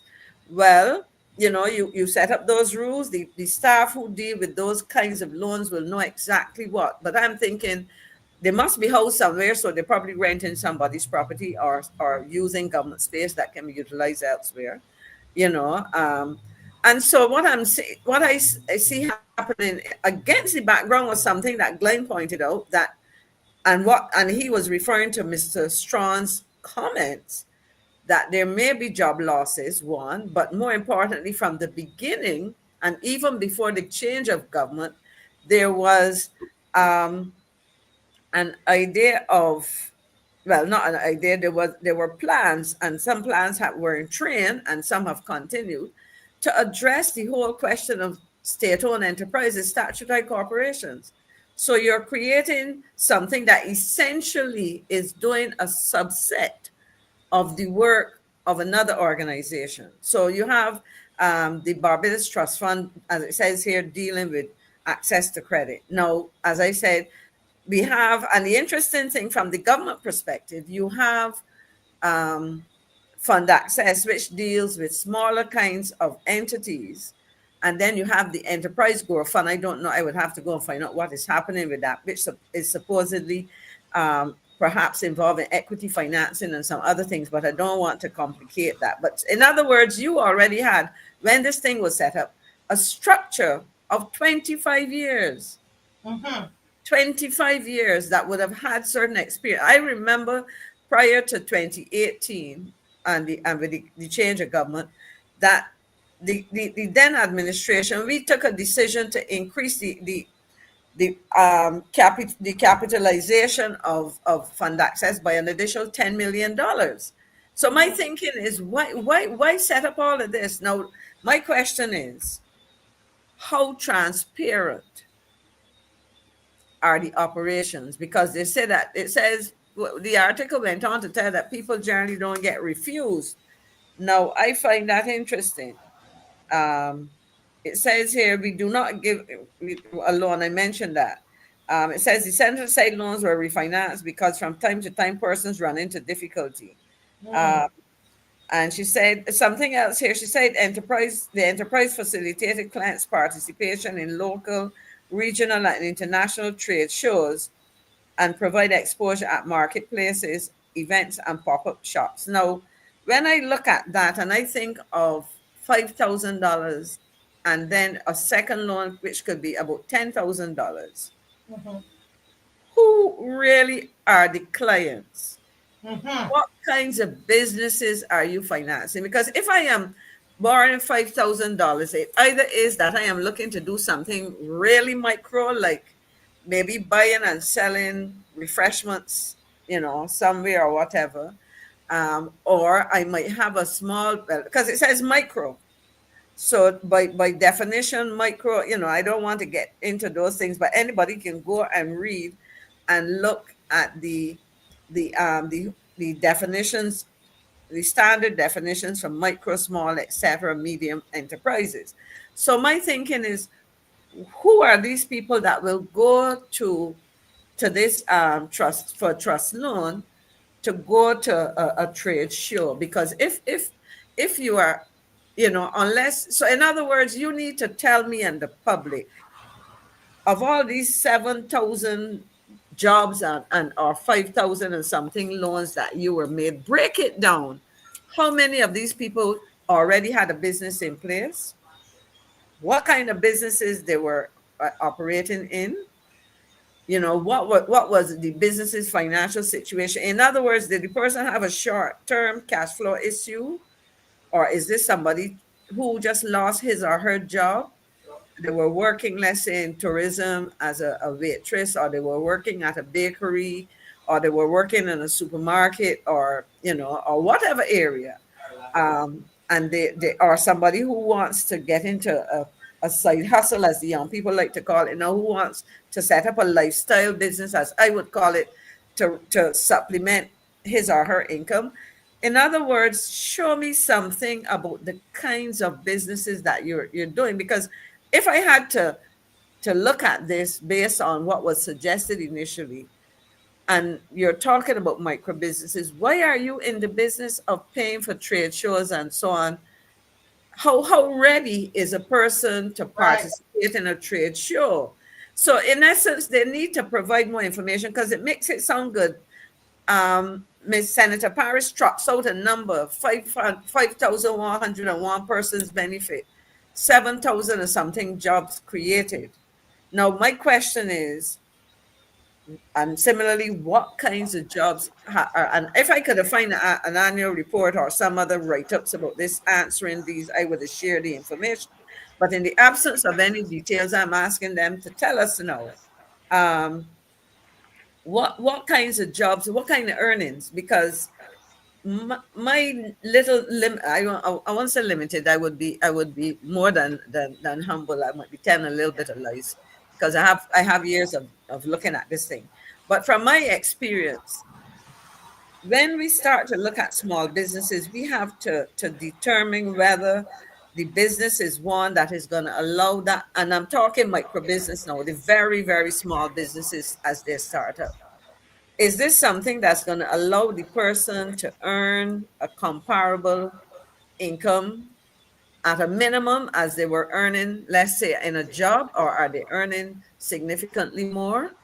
Is this a business that has the potential to grow, you know, and employ persons? Because most micro enterprises probably employ at most 2 people based on the kind of definitions that we have. So in terms of this, the notion of employment would be self-employment.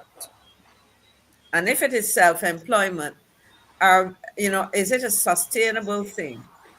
Now, a number was given here of 213 loans for refinancing of only 213 loans. My question is, of those, how many of those loans were written off because the people could repay them? Or in fact, because I would have seen, and people calling programs made reference to the fact that bailiffs were after them to collect outstanding monies. Now, you know, at the end of the day, if I was loaned $5,000 to get into something which probably required $20,000, and I did not have $20,000, I might have been doing myself more harm than good. Because you understand what I'm saying, Marcy and Glenn and listeners. If the financing does not really allow you to either supplement, is a supplement to what you already have, and in fact it is only what you will start a business, you may be put in a bind. Correct. So I really would like to understand, you know, to get a true picture. Because at the end of the day, we have structures in place. Now, they talked a lot about training. Are they doing training that is essentially different, whether in content or delivery, from what the Youth Entrepreneurship Scheme is doing? Is this something that they could direct people? You know, I'm just trying to understand whether or not, in the use of the resources that they have, whether or not there is duplication and even triplication of efforts that already exist. And, you know, how does it really benefit? In other words, is this model of supporting micro enterprise the most efficient? Is it sustainable? Is it delivering in terms of making a transformative impact in the lives of those, or are you creating additional hardships for people who are already struggling? So I read those numbers and they sound nice, and I would hope that that is the case. But at the end of the day, my question is, so what? Yes. So what have you done in terms of impacting? Have you got any tracer studies which can demonstrate the positive impact of these microfunds? Are people surviving beyond? Because the reality is, when I ask, are people, or are the businesses surviving, the reality is that many businesses, new businesses, fail within fail. Generally, it could be months, year, a couple of years, or whatever. And if that is the case, are you able to what percentage have done that? So in other words, have you, by offering these kind of loans, they're small, and as they say, we hardly turn away anybody, are you actually putting a millstone around the neck of those people if they did not have as feasible a business idea? Because we've been bandying around the word entrepreneurship in Barbados. Everybody's an entrepreneur. My thing is, I make a distinction between what I call a truly innovative business and a new business. A new business may not be entrepreneurial at all. It may just be copycat.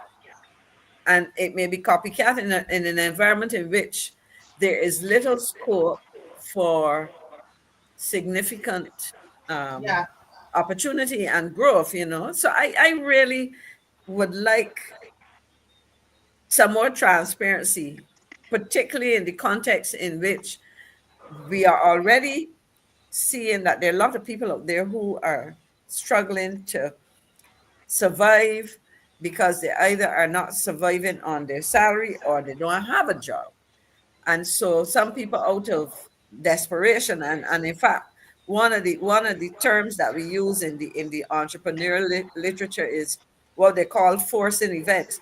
Are you forced because you lost a job to go and try to find some means of making an earning? Right. Yeah. And interesting. There's a lot of questions, and you have shared them, and the people in the comment section, they are agreeing. I think Mr. Murray has a short comment. Yeah, that's right. I get the hit, Marcia. Short comment. Couple of things. Martin, when you were talking about trust fund, I was saying slush fund. You were talking about TRUST. I was saying SLUSH. But I go ahead. I bet you finish right? Up. Because I heard stories about a lot of people just never did it, never tried to pay it back. You couldn't find them. So it's really, that's why maybe like Miss Parrott said nobody was turned away. If they give them money, why would you turn away somebody?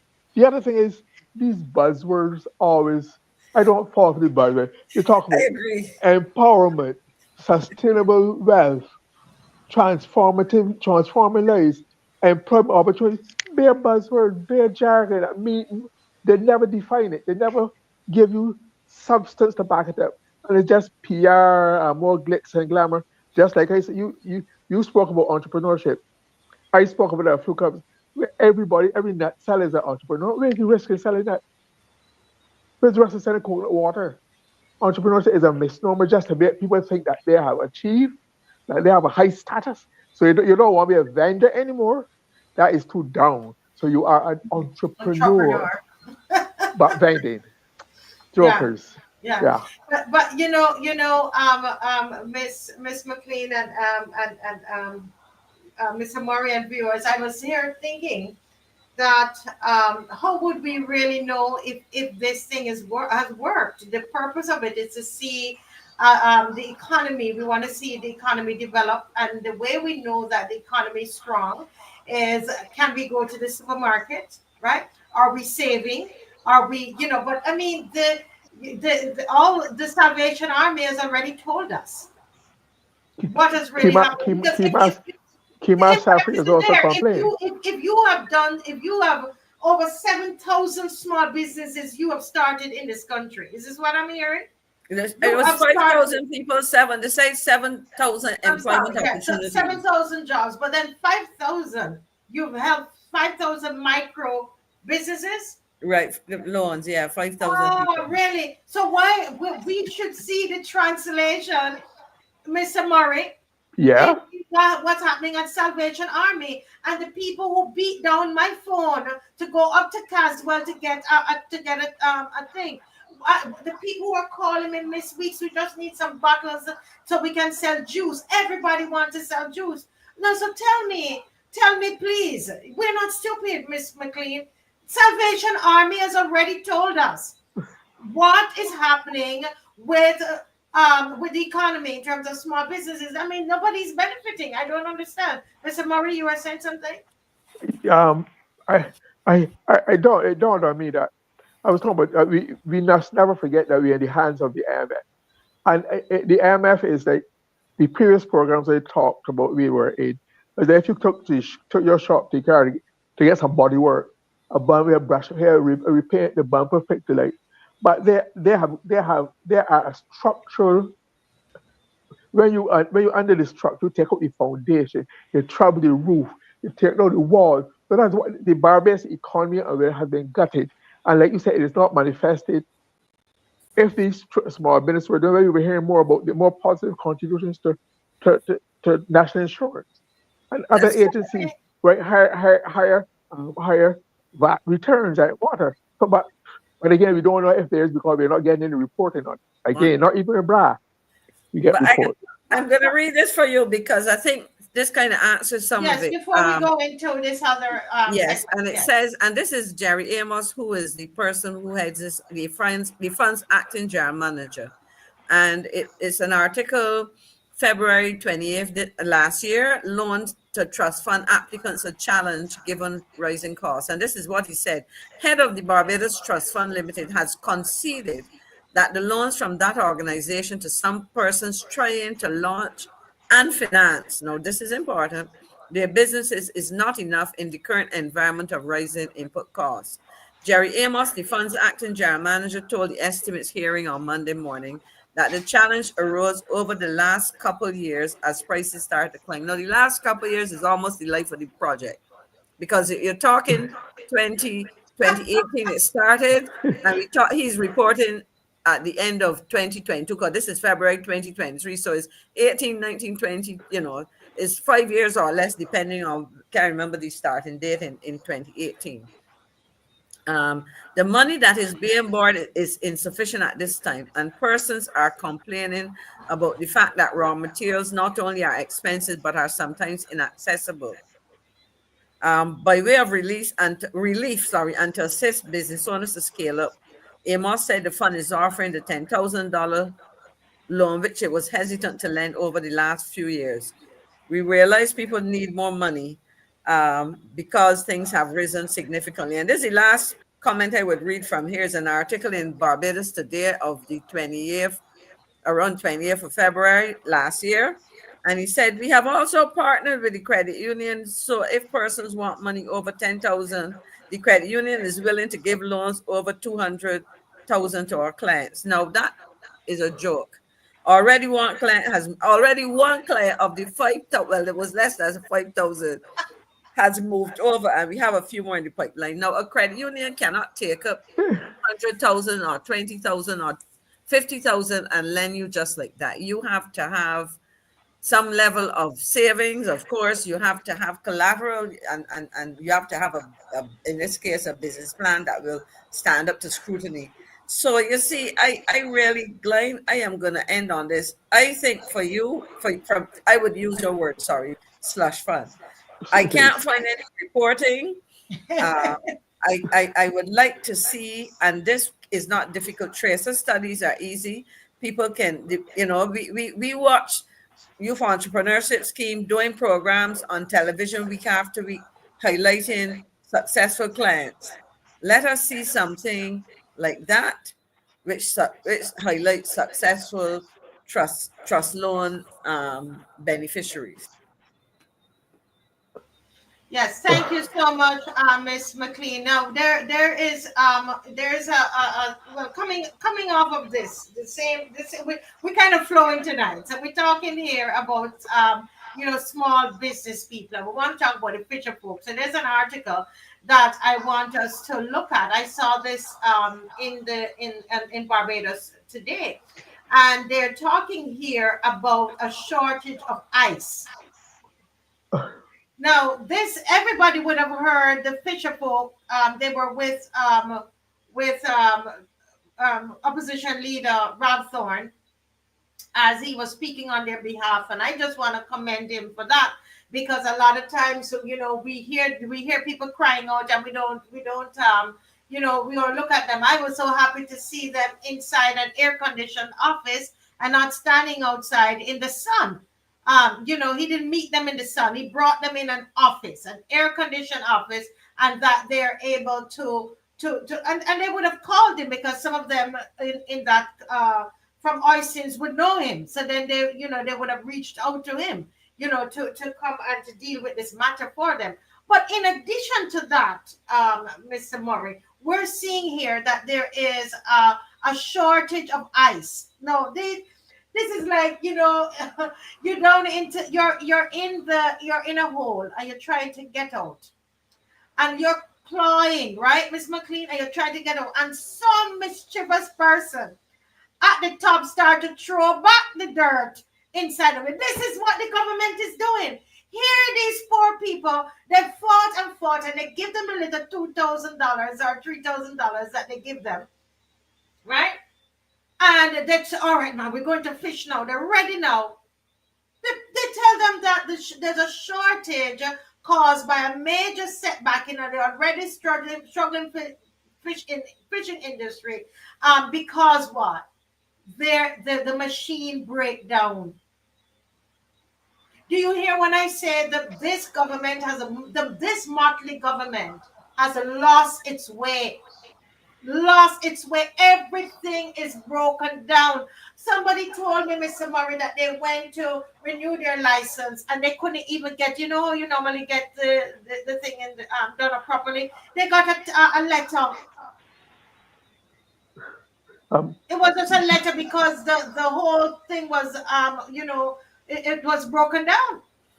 The machine was broken down. At the Ministry of Education, where they laminate stuff, for classes, to put up in teachers' classes and do all of these large scale lamination and so on. This thing has been broken for years. I don't know if it's fixed this September, but I know all of last year the teachers tell me the thing broken down. What kind of breakdown government is this? Everything mash up, and it's not a mash up and build back.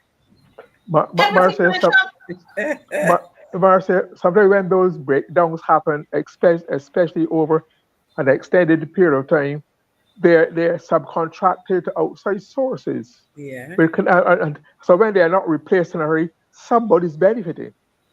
The source is being outsourced out of the government, out of the ministry, and somebody is making money. But where the fishermen are concerned, the ice machines are supposed to be broken only at Oistins, but it breaks down. They just can't get ice. But when you start wrong, you end wrong. The government started wrong by sending those fishermen down to Bridgetown for safe harbor. Their goal is, in other words, we will protect you safe. They took them on their word, and now they have a moral responsibility to see them through to the end. It's really the jetty at Oistins is broken. Why did you take somebody $5 million and replace the jetty? But you paint up the place red, and that is Maxine. You talk about, Marcia talk about too, about government's lost its way, or not also lost its soul, and I know say lost its mind. It's gone. Because it has lost its soul and its mind. And its mind. I mean, these are basic, simple things. There's always a fishing industry. So these are maintenance things, pure maintenance, and nobody. I mean, unless Maxine, it could be money is so tight because of the IMF You can't that they repair are a not baseless able, they machine. can't release me do this basic thing. The So I basic suspect with the schools too, basic maintenance can't because the money is not there to buy the material or pay the contractors on time or have a mobilization fee. These are But practical things that are all impacted by the government. But when you have MFI's hands around your throat. and it is made worse by the kind of ridiculous spending and so on. In fact, we would have on Friday, I think, the issue of interest on foreign exchange. I mean, the foreign reserves, because we are borrowing money, we're not Right. utilizing it. In fact, I need to go now and look back at this whole issue of the Chinese funded project for the East Coast roads, because that has come to a standstill. But I just want to read something that was sent to me, Marcia, on Friday when we were talking about this whole Fisher Fort situation. And the WhatsApp message said, and I read it, is a reference to the Prime Minister and this whole situation. The person says, I am listening to the Marcia Week show, and I am thinking that Mia, I would say Ms. Mottley, our Prime Minister, but the person said Mia, is looking to have the players in the fishing industry change, like how we have seen a change in the ownership of minibuses. The person then goes on to say they looked at boats that were definitely outside the reach of the smaller operators. She suggested a loan to the man, but it would be interesting to know who was going to provide the loan, because next thing you would hear that it's some group of individuals who were providing the funding. Now, they just cannot seem to get things right. They cannot seem to get things right. I listened today to Brass Tacks, and they were talking about natural and built heritage, and reference was made, and this in a way connects to the sea and to tourism and yes, business. because we want to bring up. Yes, and I'm gonna leave this here and we'll come back. But the person was talking about the mobile site close to the Hilton where there's the oil problem. And I told the person the last thing I knew, because I introduced the gentleman, I will call his name on this program. His name and John and Glenn, you can say up and down when I'm finished. His name is Dr. Arden Warner. He's a very well respected physicist who works in the US and developed and has commercialized oil cleanups for oil spills, etc. When he heard of the problem at Mobile, he contacted me. He's a personal friend of mine, and said he was willing to mobilize a team. It got stuck in the ministry while we were there.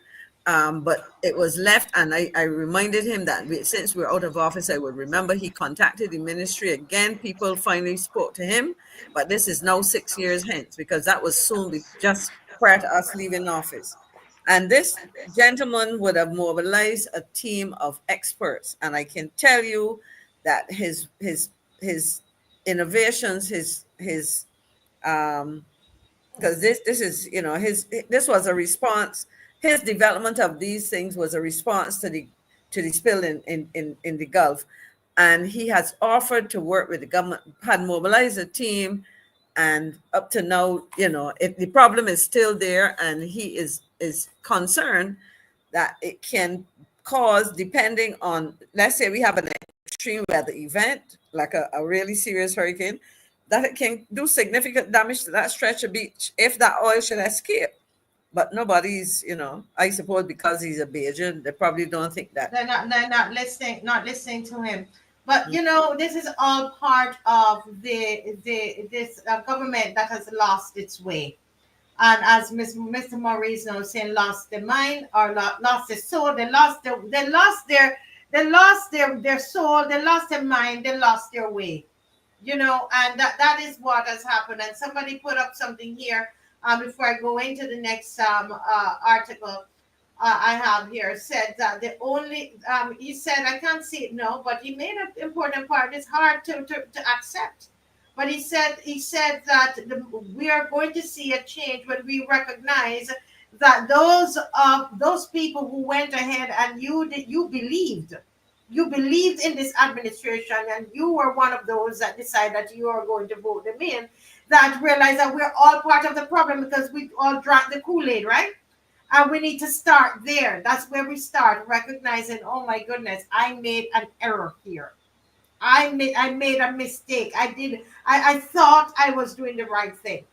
And undo that mistake, because they're planning all of this that's coming out with Senator Paris coming out with this bogus. I'm calling it a bogus report. Miss McLean won't. But I tell you, I've been listening to that. That don't make any sense. You can't come with a report and and we don't see no financials with it. Don't She come probably to didn't quite understand what she was presenting. She just presented some numbers. So something not right there. It don't make sense. You think that you can flower with a flowery words. No, we didn't go to Sunday school. Something wrong. Marcia, Yes. don't forget she did the same thing last year with the t-shirts. This year with the painting the floor at Foundation Food. Not making sense. So she should give up. They need to give up. No, seriously, they need to give up. All they're accustomed. These are people like her. All they do is bow down before this blackface government. That's it. They bow down, and that's it. But we're not seeing any anything coming out of it. But somebody been touching on the Chinese, and I want to quickly just touch on something here, Mr. Murray, if you can hold that thought. Yeah, no problem. And it's the alliance in Barbados today. It says the alliance owners of public transportation (AOPT) is set to establish a community empowerment unit as part of a major initiative to transform disabled access to public transport, with plans to import specially equipped buses from China, right? So I saw that there, Mr. Murray and Ms. McLean and viewers, and I found it interesting. Like, wow, this is a good initiative.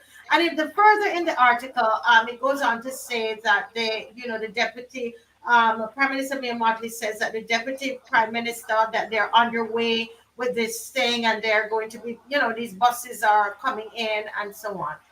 Now, I started to do a little research to see what kind of buses are we talking about and why China. Now, I'm not knocking China at all.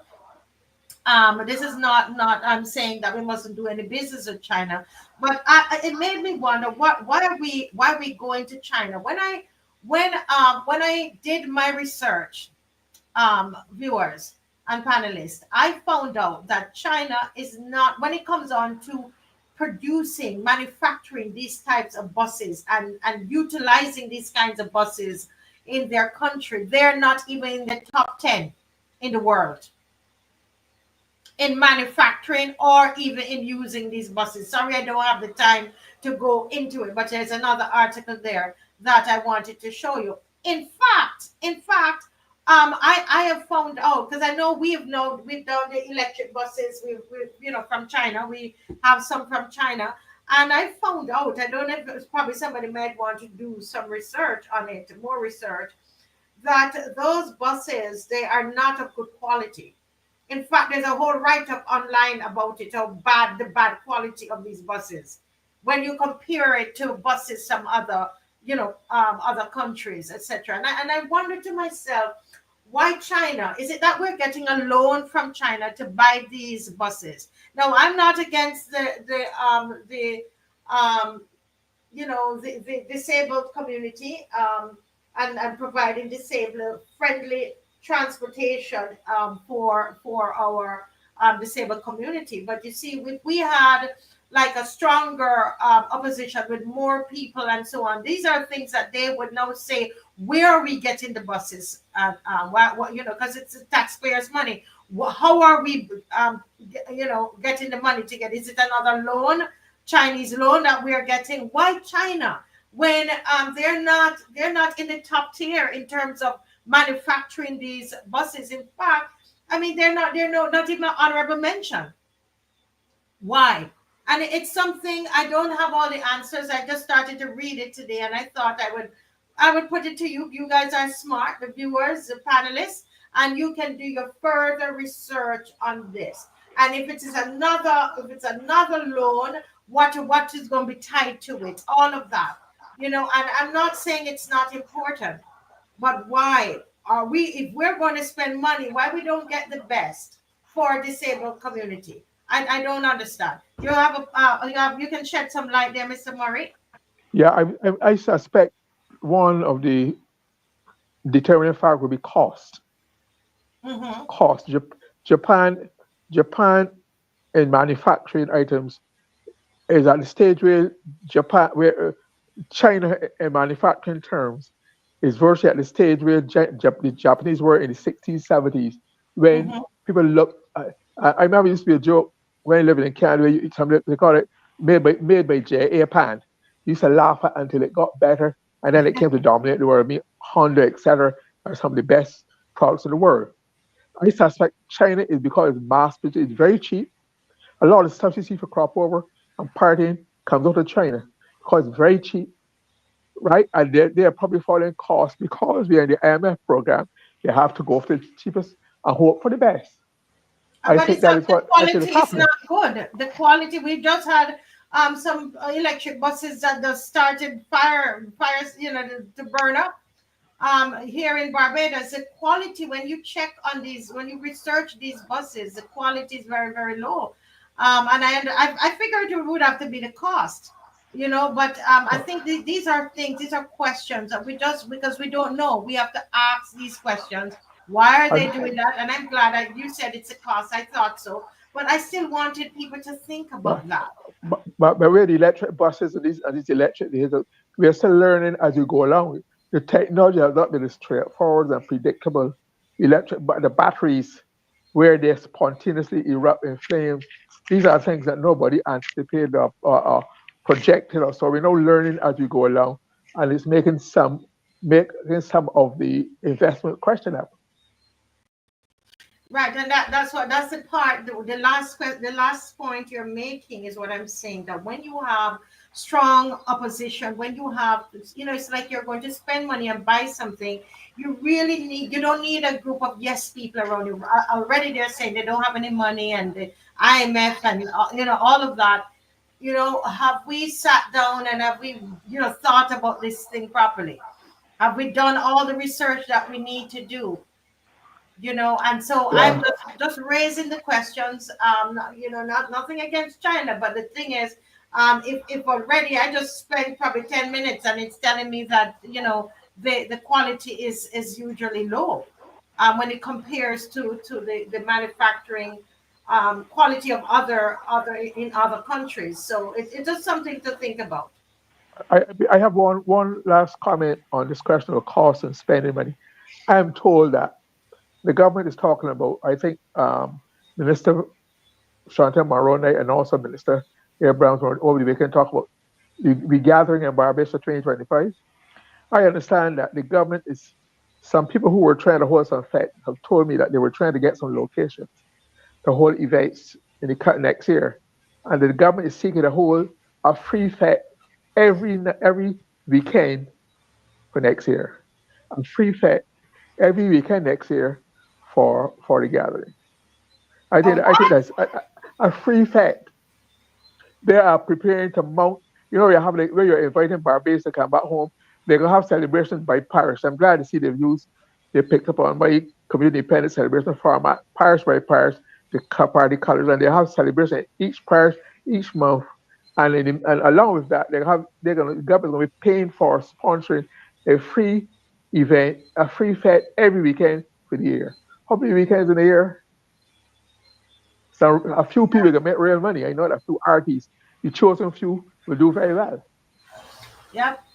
I find that incredible, really incredible. Yeah. Nigel is saying something here, and this is where I started to go, and I'm doing. I started to look at this to Nigel, that until Barbados close themselves off from the world, look deep within, restore self-confidence and a vision of the future, we will not progress. And this is what I see through when I started to research about these buses and all the different, or all of our initiatives, we somehow feel like we have to go outside for it.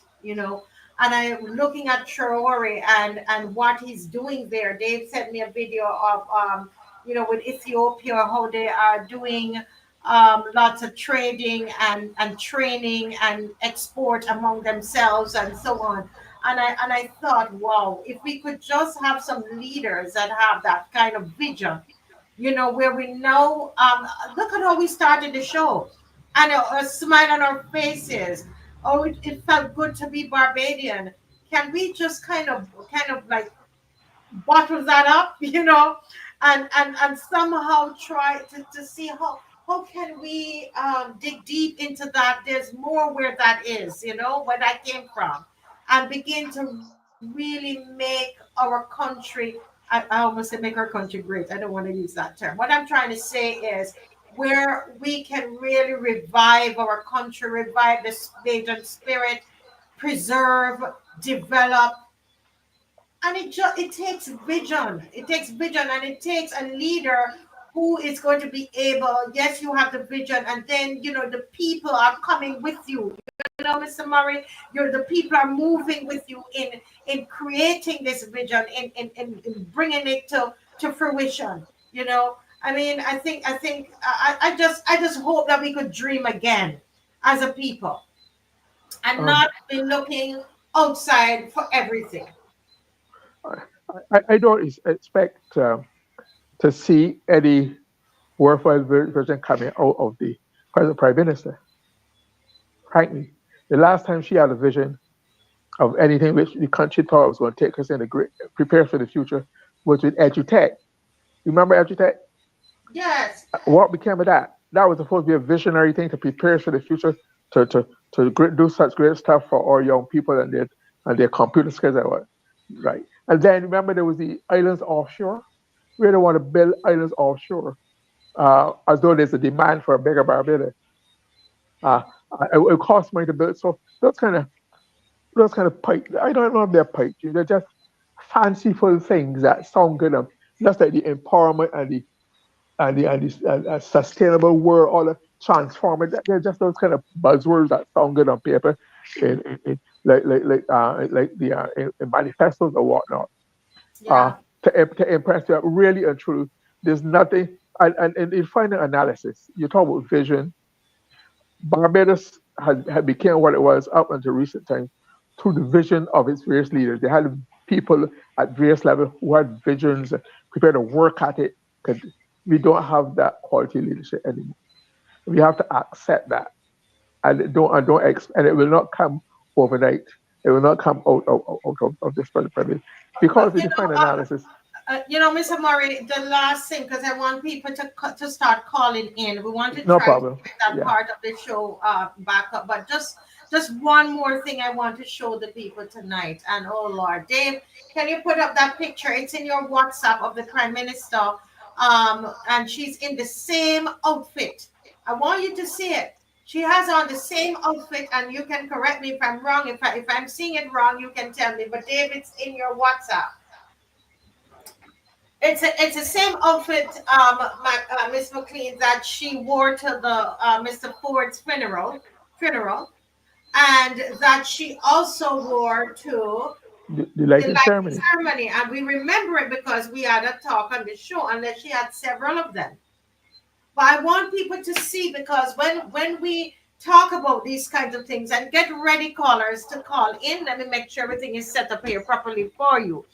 Right? When we started, they think that we're being petty. But look at this, and you're gonna see, and this is done on Remembrance Day. Look what she's wearing. Look at it. Am I seeing wrong, or it looks like the same thing? And where is she? She's at the 20th annual Nelson Mandela lecture. This is where she is. And she doesn't. Today we have Remembrance Day in Barbados. She's out of the island. Let me move this big banner, because I want to know. Am I? Look at this. Oh, but this is 1 year ago, guys. This is not correct. This is not correct. It's the wrong picture. That's the wrong picture. No, that's the wrong picture. All right, so we are going to get I won't say make a comment on it, guys, until I have the right picture. Okay? All I can tell you is that she was not in the country for the Remembrance Day parade today. and I But- checked that to confirm. And I think I have to double check before the show is over. I will try to put up the correct picture. Okay, that is a wrong picture that I put up there a while ago. Just to yeah, right. But the point is though is that she was not here. But Marcia, some might want to argue that she has a deputy, and the deputy settled in for her as is her responsibility as a deputy and acting prime minister. But Yes. I would say though, Yeah. I would say though that you have a deputy. There's some, in some jobs there are no holiday, holiday blackout period, so to speak. In other words, that there's some things that you need to be there for, and I think that's the point that Marcy is making. That there's certain events you would expect would take priority, but we don't know where she is.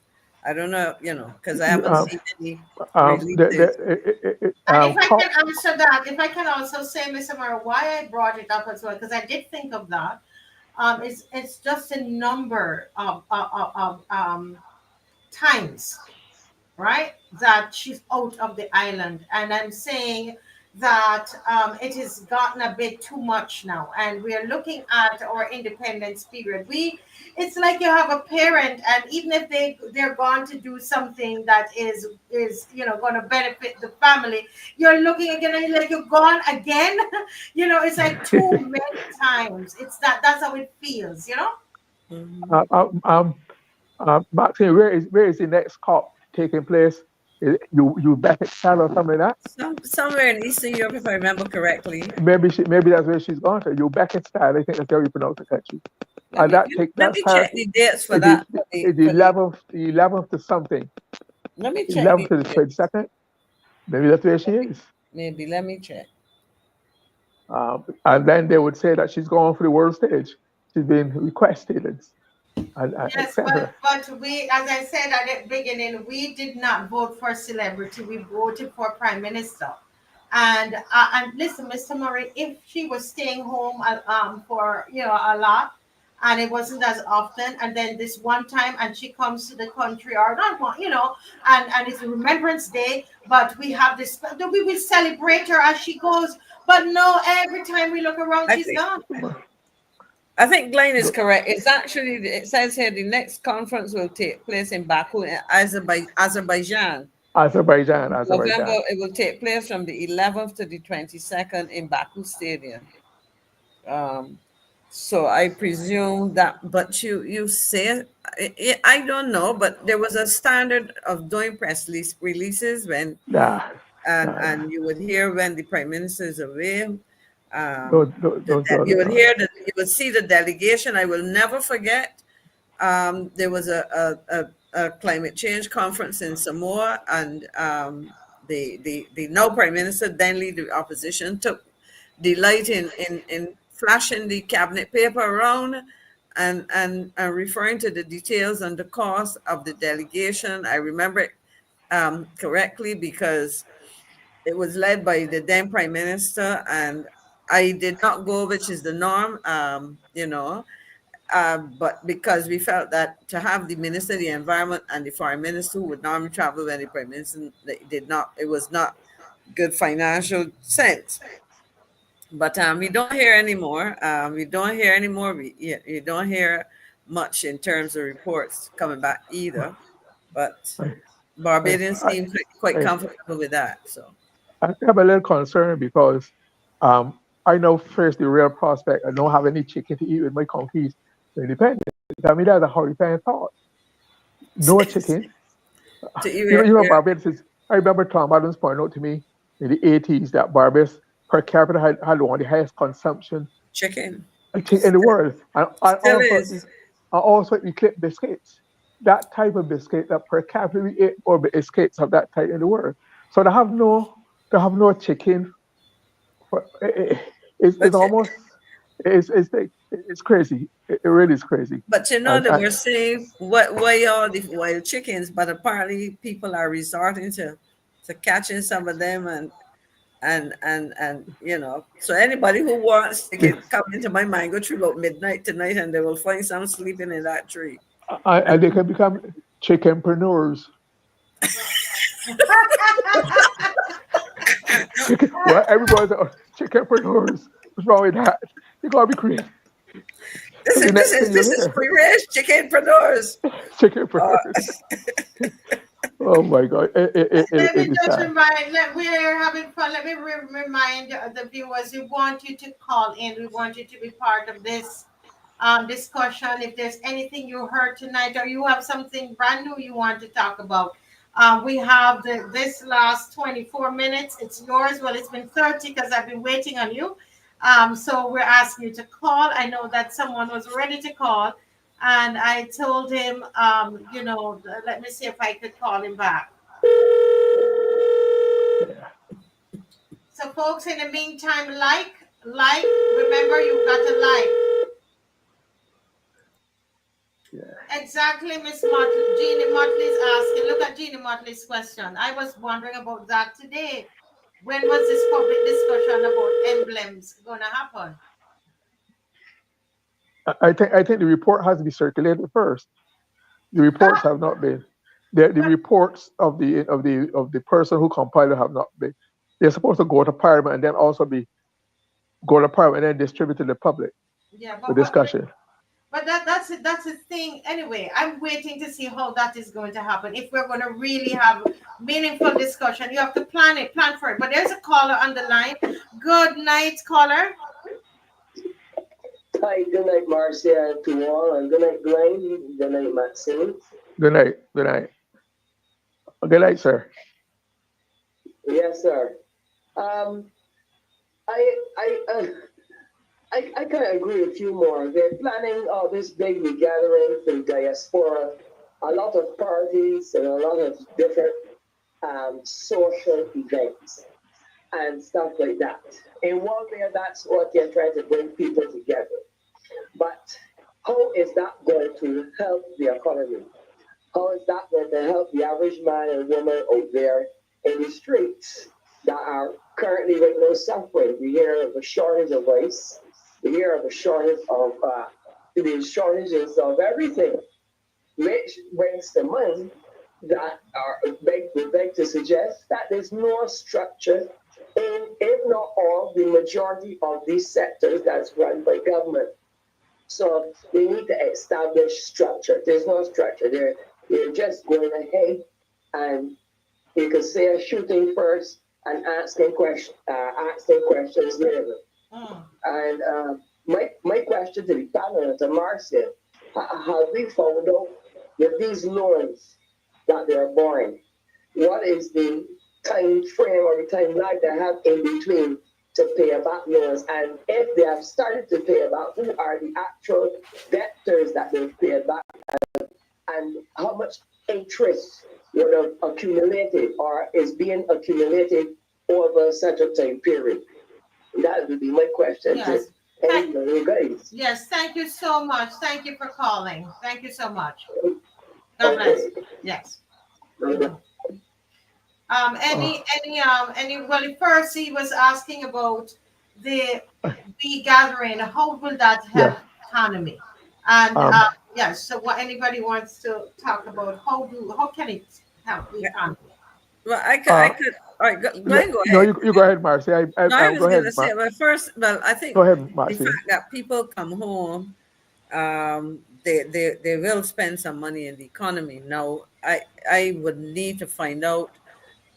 You mentioned free fets. Now, if there's a free fet every week, you're talking about millions of dollars at the end of the day, because you're going to have to pay people to set up equipment and whatever. I mean, I don't know, because we have 52 weeks in a year.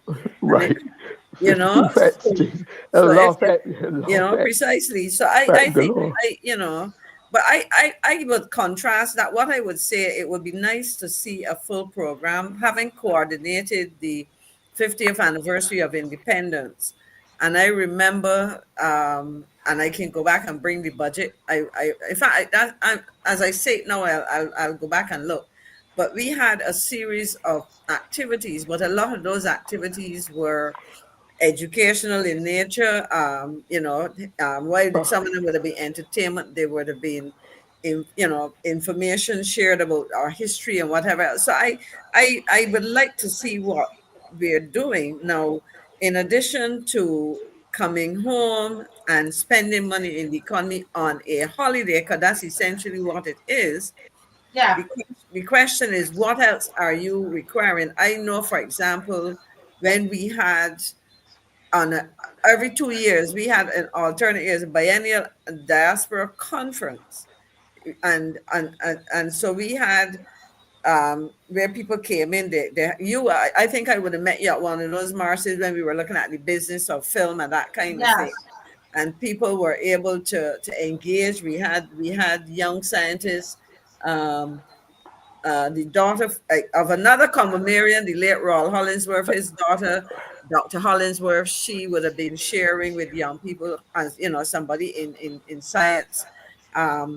She would have been in a field very much similar to her dad and whatever else. So there were very concrete things. We also had opportunities where people looked at business, where people engaged business people.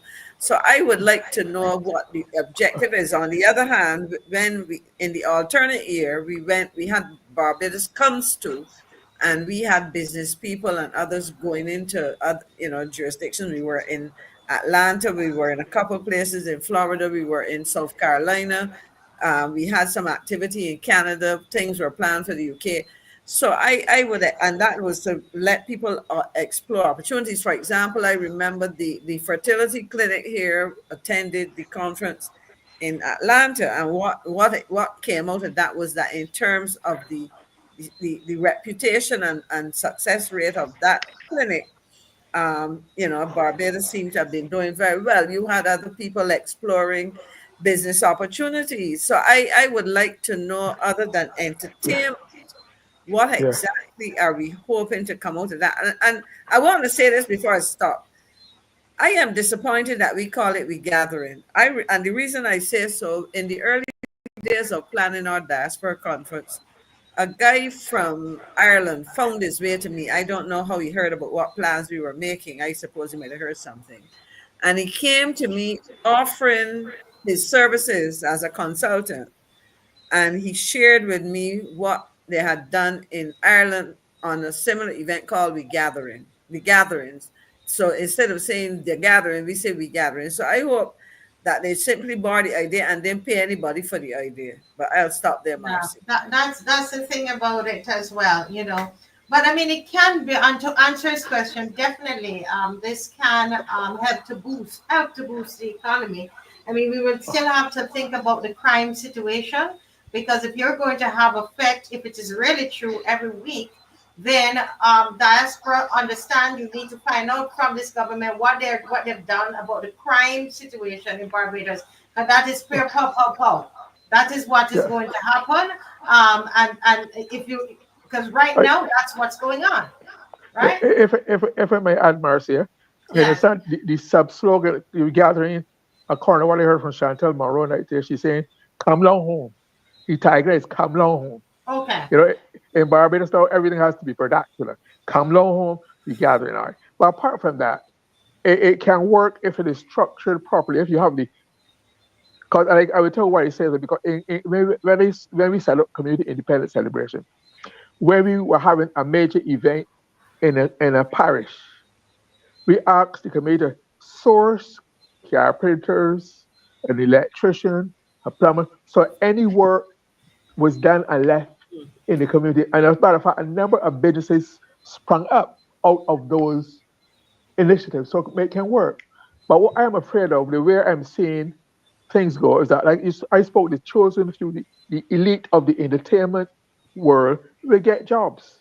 I see they're having the Spirit of the Nation show next Saturday, and Mikey, when I had it, when it was in charge, no national performers came or benefited. It was all about the community. We produced Ramesses Brown, Tara Holder, because they came from the community. But to put, to me is a contradiction in terms to put a national figure at the community event celebration. And the amount of people, so if you do that again, it might be certain few will go into each parish every weekend and make money as often as possible, and others will not, from the community, from the parish themselves.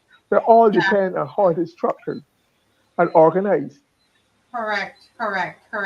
I think the person who just realized, because that picture came to me while we were having the show, so let me just clarify. And I think what they're trying to highlight in the picture is the fact that up to a year ago, she was not wearing the Barbados pin. She was Okay. wearing the Sustainable Development Yeah, Goals pin. but she And can wear both. I don't excuse know. me, please?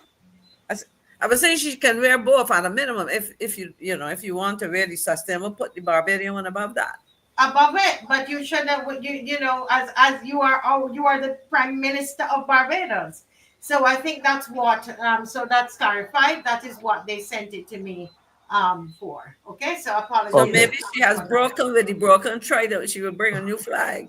She will possibly bring a new flag, and we want to know when the emblems are going to be discussed. If my thing is this, if you are planning for there to be discussion, I would think that by now, this is 11, by now, Mr. Murray, there has to be some distribution of that material. There should be town halls planned. You see what I mean? There's no proper discussion, because today is the 11th, tomorrow is the 11th, and we haven't seen, we were told about it at the beginning of November. Furthermore, that's something, if you really want the entire Barbados to be involved in that kind of thing, we should be talking about this from September, October. And we know that it's coming up, and we know how we are going to conduct the discussions, etc., etc. They're not serious. But Marcia, I'm trying not to be cynical, but I have been around enough to know that there's a certain elite group of artists, graphic artists, producers, printers, who will be involved in that. Just like they did with the so-called education reform. You create, some people make money, the job is done. So there's no point in getting so much money. This is after the fact. I mean, at least I'm impressed that we will get a chance in a printed form to consider it, and it's not just being thrust on us in an abstract manner or online. But I have to see that happen first, and how it will happen. But it is the nature of the operation where the public's input is the last to be considered. It's happened too many times. That's par for the course. Par for the last 6 years, that has happened very many more often than not.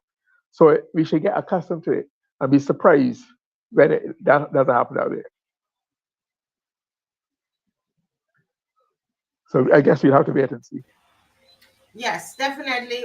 We will have to definitely wait and see. But I want to use the last, since nobody else is calling, want to use the last 10 minutes to talk about the cybercrime bill hearing. But before I do that, I want to show you something that happened in Africa, right? And I just can't remember the exact location, but once the video starts, you will hear about it, what has happened, where there's a minister, I think it's a minister of Foreign Affairs, Mr. McLean. He has slept with over 400 women in the government, and they have this videotaped, and he's had them in almost every everywhere in all these different departments. Okay. And so somebody decided to put it all, but that's not true. What happened is that he got caught up in a lot of corruption. And so the police, when they seized all of his assets and so on, they found these videos. And these videos have been put online. Okay. So you're not going to see the videos. I just want us to discuss this a little bit. So Dave, just play a little bit of it. I hope it's correct. Yeah.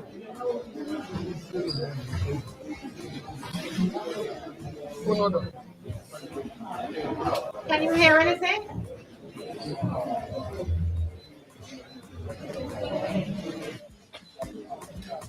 Can't hear, right? You can't hear? I'm hearing songs and noises, but no dialogue.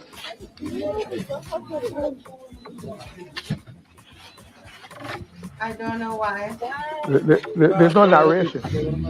There's no narrative with no Okay, narration so going on. all right, well, yeah, that didn't work. Yatwana vele lapha mawubheka bekusebenzisa i-iPhone yami so bengiyifaka la ku-stand.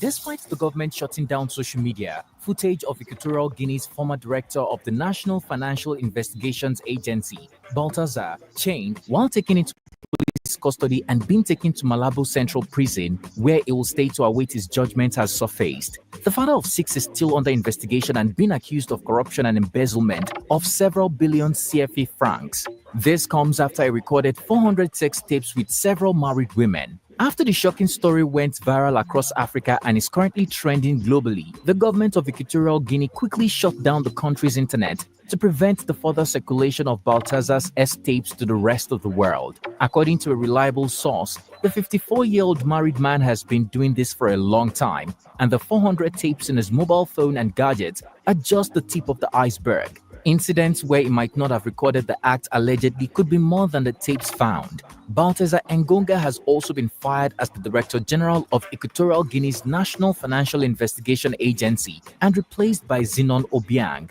Since the married man brought shame to his country, which prides itself as one of the richest countries in Africa, just like its former leader, people are worried that Baltazar might be tried and executed. Who leaked the videos and how did the government fail to stop the S scandal from spreading globally? Uhlaba 400 boy, straight live wire, without any interference. Ngiba lubricate ngomlomo nje ngithi hop bese ngifaka lento le yazi. Hello guys, it's Tico here for African Glitz. Equatorial Guinea is a small country located on the west coast of Africa, yet it is one of the largest oil producers on the continent. Since beginning oil production in 1995, it has become one of sub-Saharan Africa's biggest oil producers. The country is made up of the mainland region known as Rio Muni and 5 islands, the most notable of which is Bioko, where the capital, Malabo, is situated. As a former Spanish colony, Equatorial Guinea has a gross domestic product GDP of $10 billion, making it one of Africa's wealthiest nations, with a GDP per capita of $34,865. It stands out relative to its population size. However, despite being one of Africa's fastest growing economies and a major oil exporter, the country faces significant challenges with poverty. Over 70% of the population lives in poverty, and more than 40% live in extreme poverty. Reports indicate that this situation is largely due to corruption and institutional weaknesses. Equatorial Guinea is the only African country with Spanish as an official language and one of the largest oil producers in sub-Saharan Africa. The capital, Malabo, is on the island of Bioko, while most of the country's landmass is on the mainland. There is no real media pluralism in Equatorial Guinea. The government-controlled radio and TV broadcaster is the primary source of news. However, online media outlets such as blogs have developed in recent years, providing news that partly escapes government control, which could be the reason why Baltazar's sex scandal got out and went viral out of their control. President Obiang Nguema is Africa's longest-serving leader and has been in power for over 40 years. In 1979, he seized power from President Francisco Macias Nguema, whose rule prompted a mass exodus and thousands of deaths. The former leader was tried and executed. The new president relaxed some of the restrictions of his predecessor, such as a ban on the Catholic Church, but kept the absolute control he inherited. Okay, He seems intent on continuing the dynasty. That's and okay, is Dave. Thank you so much. Yeah, but I wanted to get to that part where it says that the government controls all the traditional media. So they control the radio, the television, and print media. All right. So think about that. And but they don't control social media. So the way that they shut that down is where the government decided that they were going to close down Facebook, Twitter, Instagram, YouTube. Everything was shut down because they wanted to stop these videos of this man's acts from going. No, somebody said that he was very, very busy. Right?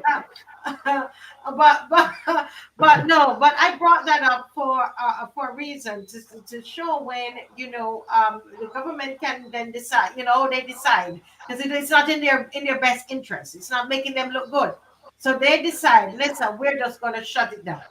Okay, and that's my segue really into the hearing in Washington, and I think Dave has the link where the hearings where you can tune into the hearings tomorrow at 11 o'clock. Okay, at 11 a.m. Dave, I'm not sure if you're seeing it. Is it 11 Barbados time or 11? Oh, that's There or 11 our time? Miss McLean, just check for me. What time is it in Washington right now? I think they're all behind us. behind. Yeah, the clock So- has gone back, so they So it'll should be 12 o'clock Barbados time there. So thank you, Mr. Morris. So it's 10 a.m. So the hearing is 10 a.m. 10 a.m. Barbados time. Okay. So they start at 9 o'clock then, their time. No, they start at 11 their time. So it's 10 hours. So it'll be 12 o'clock It'll be 12. Barbados They're time. all behind us. Oh boy, I'm mixing up. If So it's for them to 11, we have to be 12. I understand now. I'm Right. sorry. So it's 12 o'clock our time. Noon. So it is 12 noon. 12 noon. Everybody say 12 noon. Barbados time, right? 12 Barbados time. 12 o'clock Barbados time. 12 o'clock Barbados time. It's a hearing tomorrow. Okay. So we have our team. The team is there, and they are going to be presenting tomorrow. Okay, so I want to thank Mr. Murray, who helped tremendously in getting that team ready. We still have not said all the names of everybody, we didn't want to do that. And so you will see who they are tomorrow. So want to thank Mr. Murray for his work in helping us to get them ready for that event. And so I think they have been rehearsing, and they've been doing their work, and they are there as citizens. The citizens are speaking for more than anybody else. And as I said, that we would have collected monies among ourselves. So it's coming from us, the people.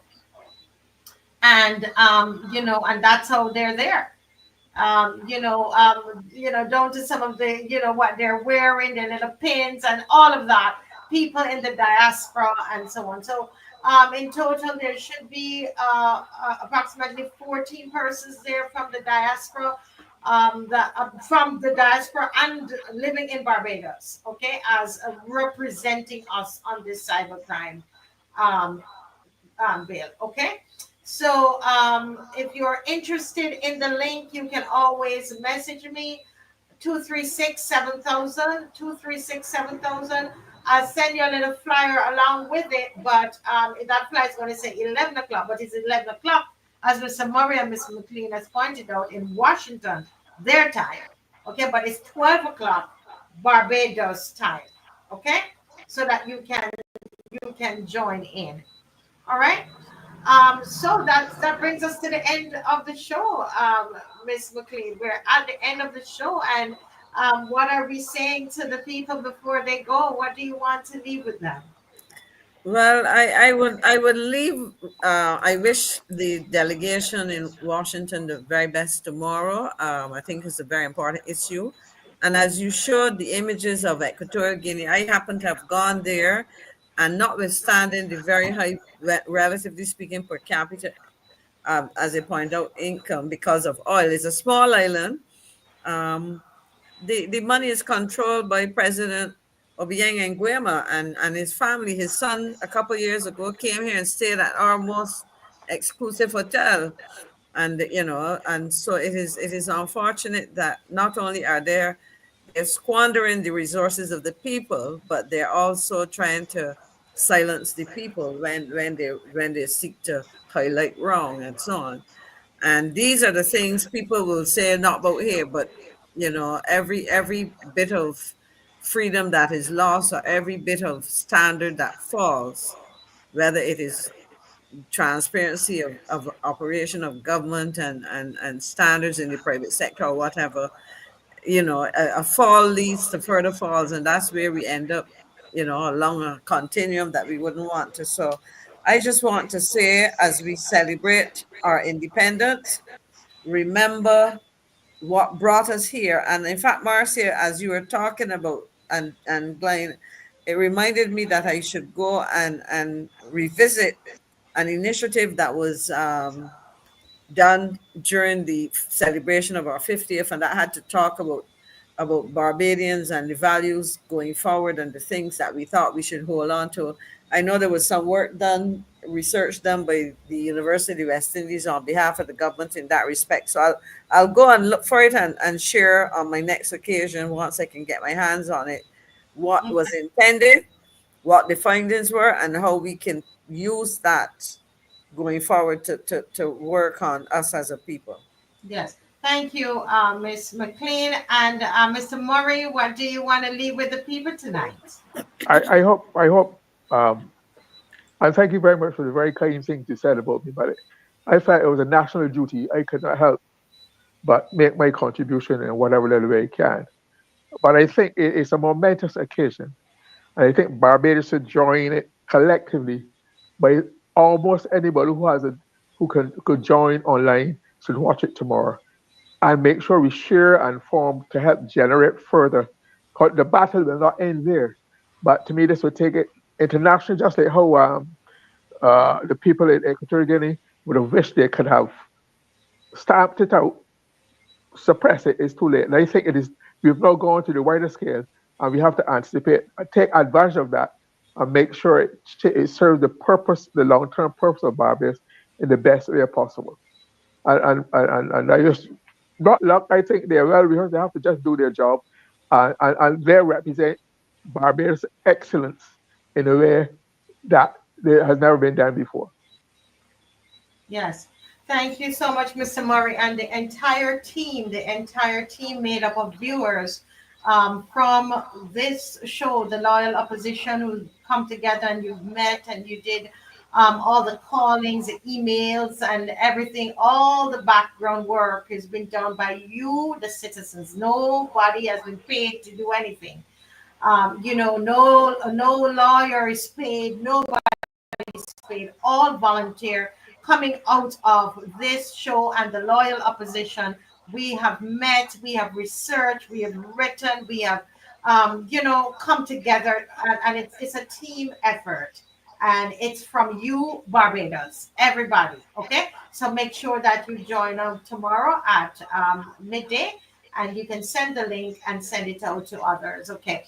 Thank you so much, Dave, and I mean, thank Dave for the wonderful top of the show. And that is going to be a keeper. We need that. We need to have that, you know, again tomorrow night. And whenever all of this November, we need to have something. So he set the bar all that high now. So I'm sorry for him. He's going to have something at the beginning of that show again. All right, over to you, Dave.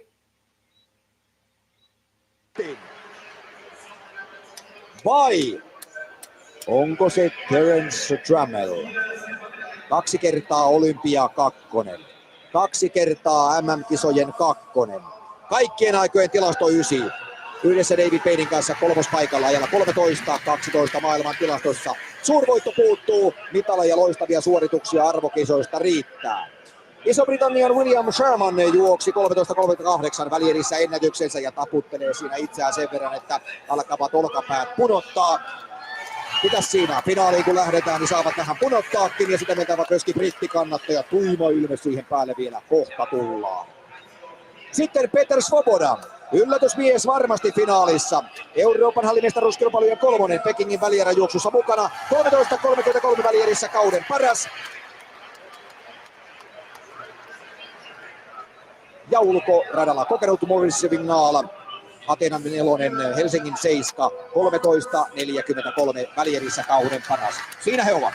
Palautuuko yhdysvaltalaisten kunnia? Siitä kai tässä on suurimmalta osin kysymys. 4 edellistä arvokisafinaalia on mennyt yhdysvaltalaisjuoksijoiden ulkopuolelle. Edellinen voittaja Alan Johnson 2003 Pariisissa. Sen jälkeen on Liu 2, Ducouré kerran ja Robles kerran ollut edellä. Rathwaite on se jokeri tässä, joka voi Payneä ja Tramelia ahdistaa. Erinomainen välieräjuoksu. Pystyykö nuori jätkä pitämään homman koossa vielä tässäkin?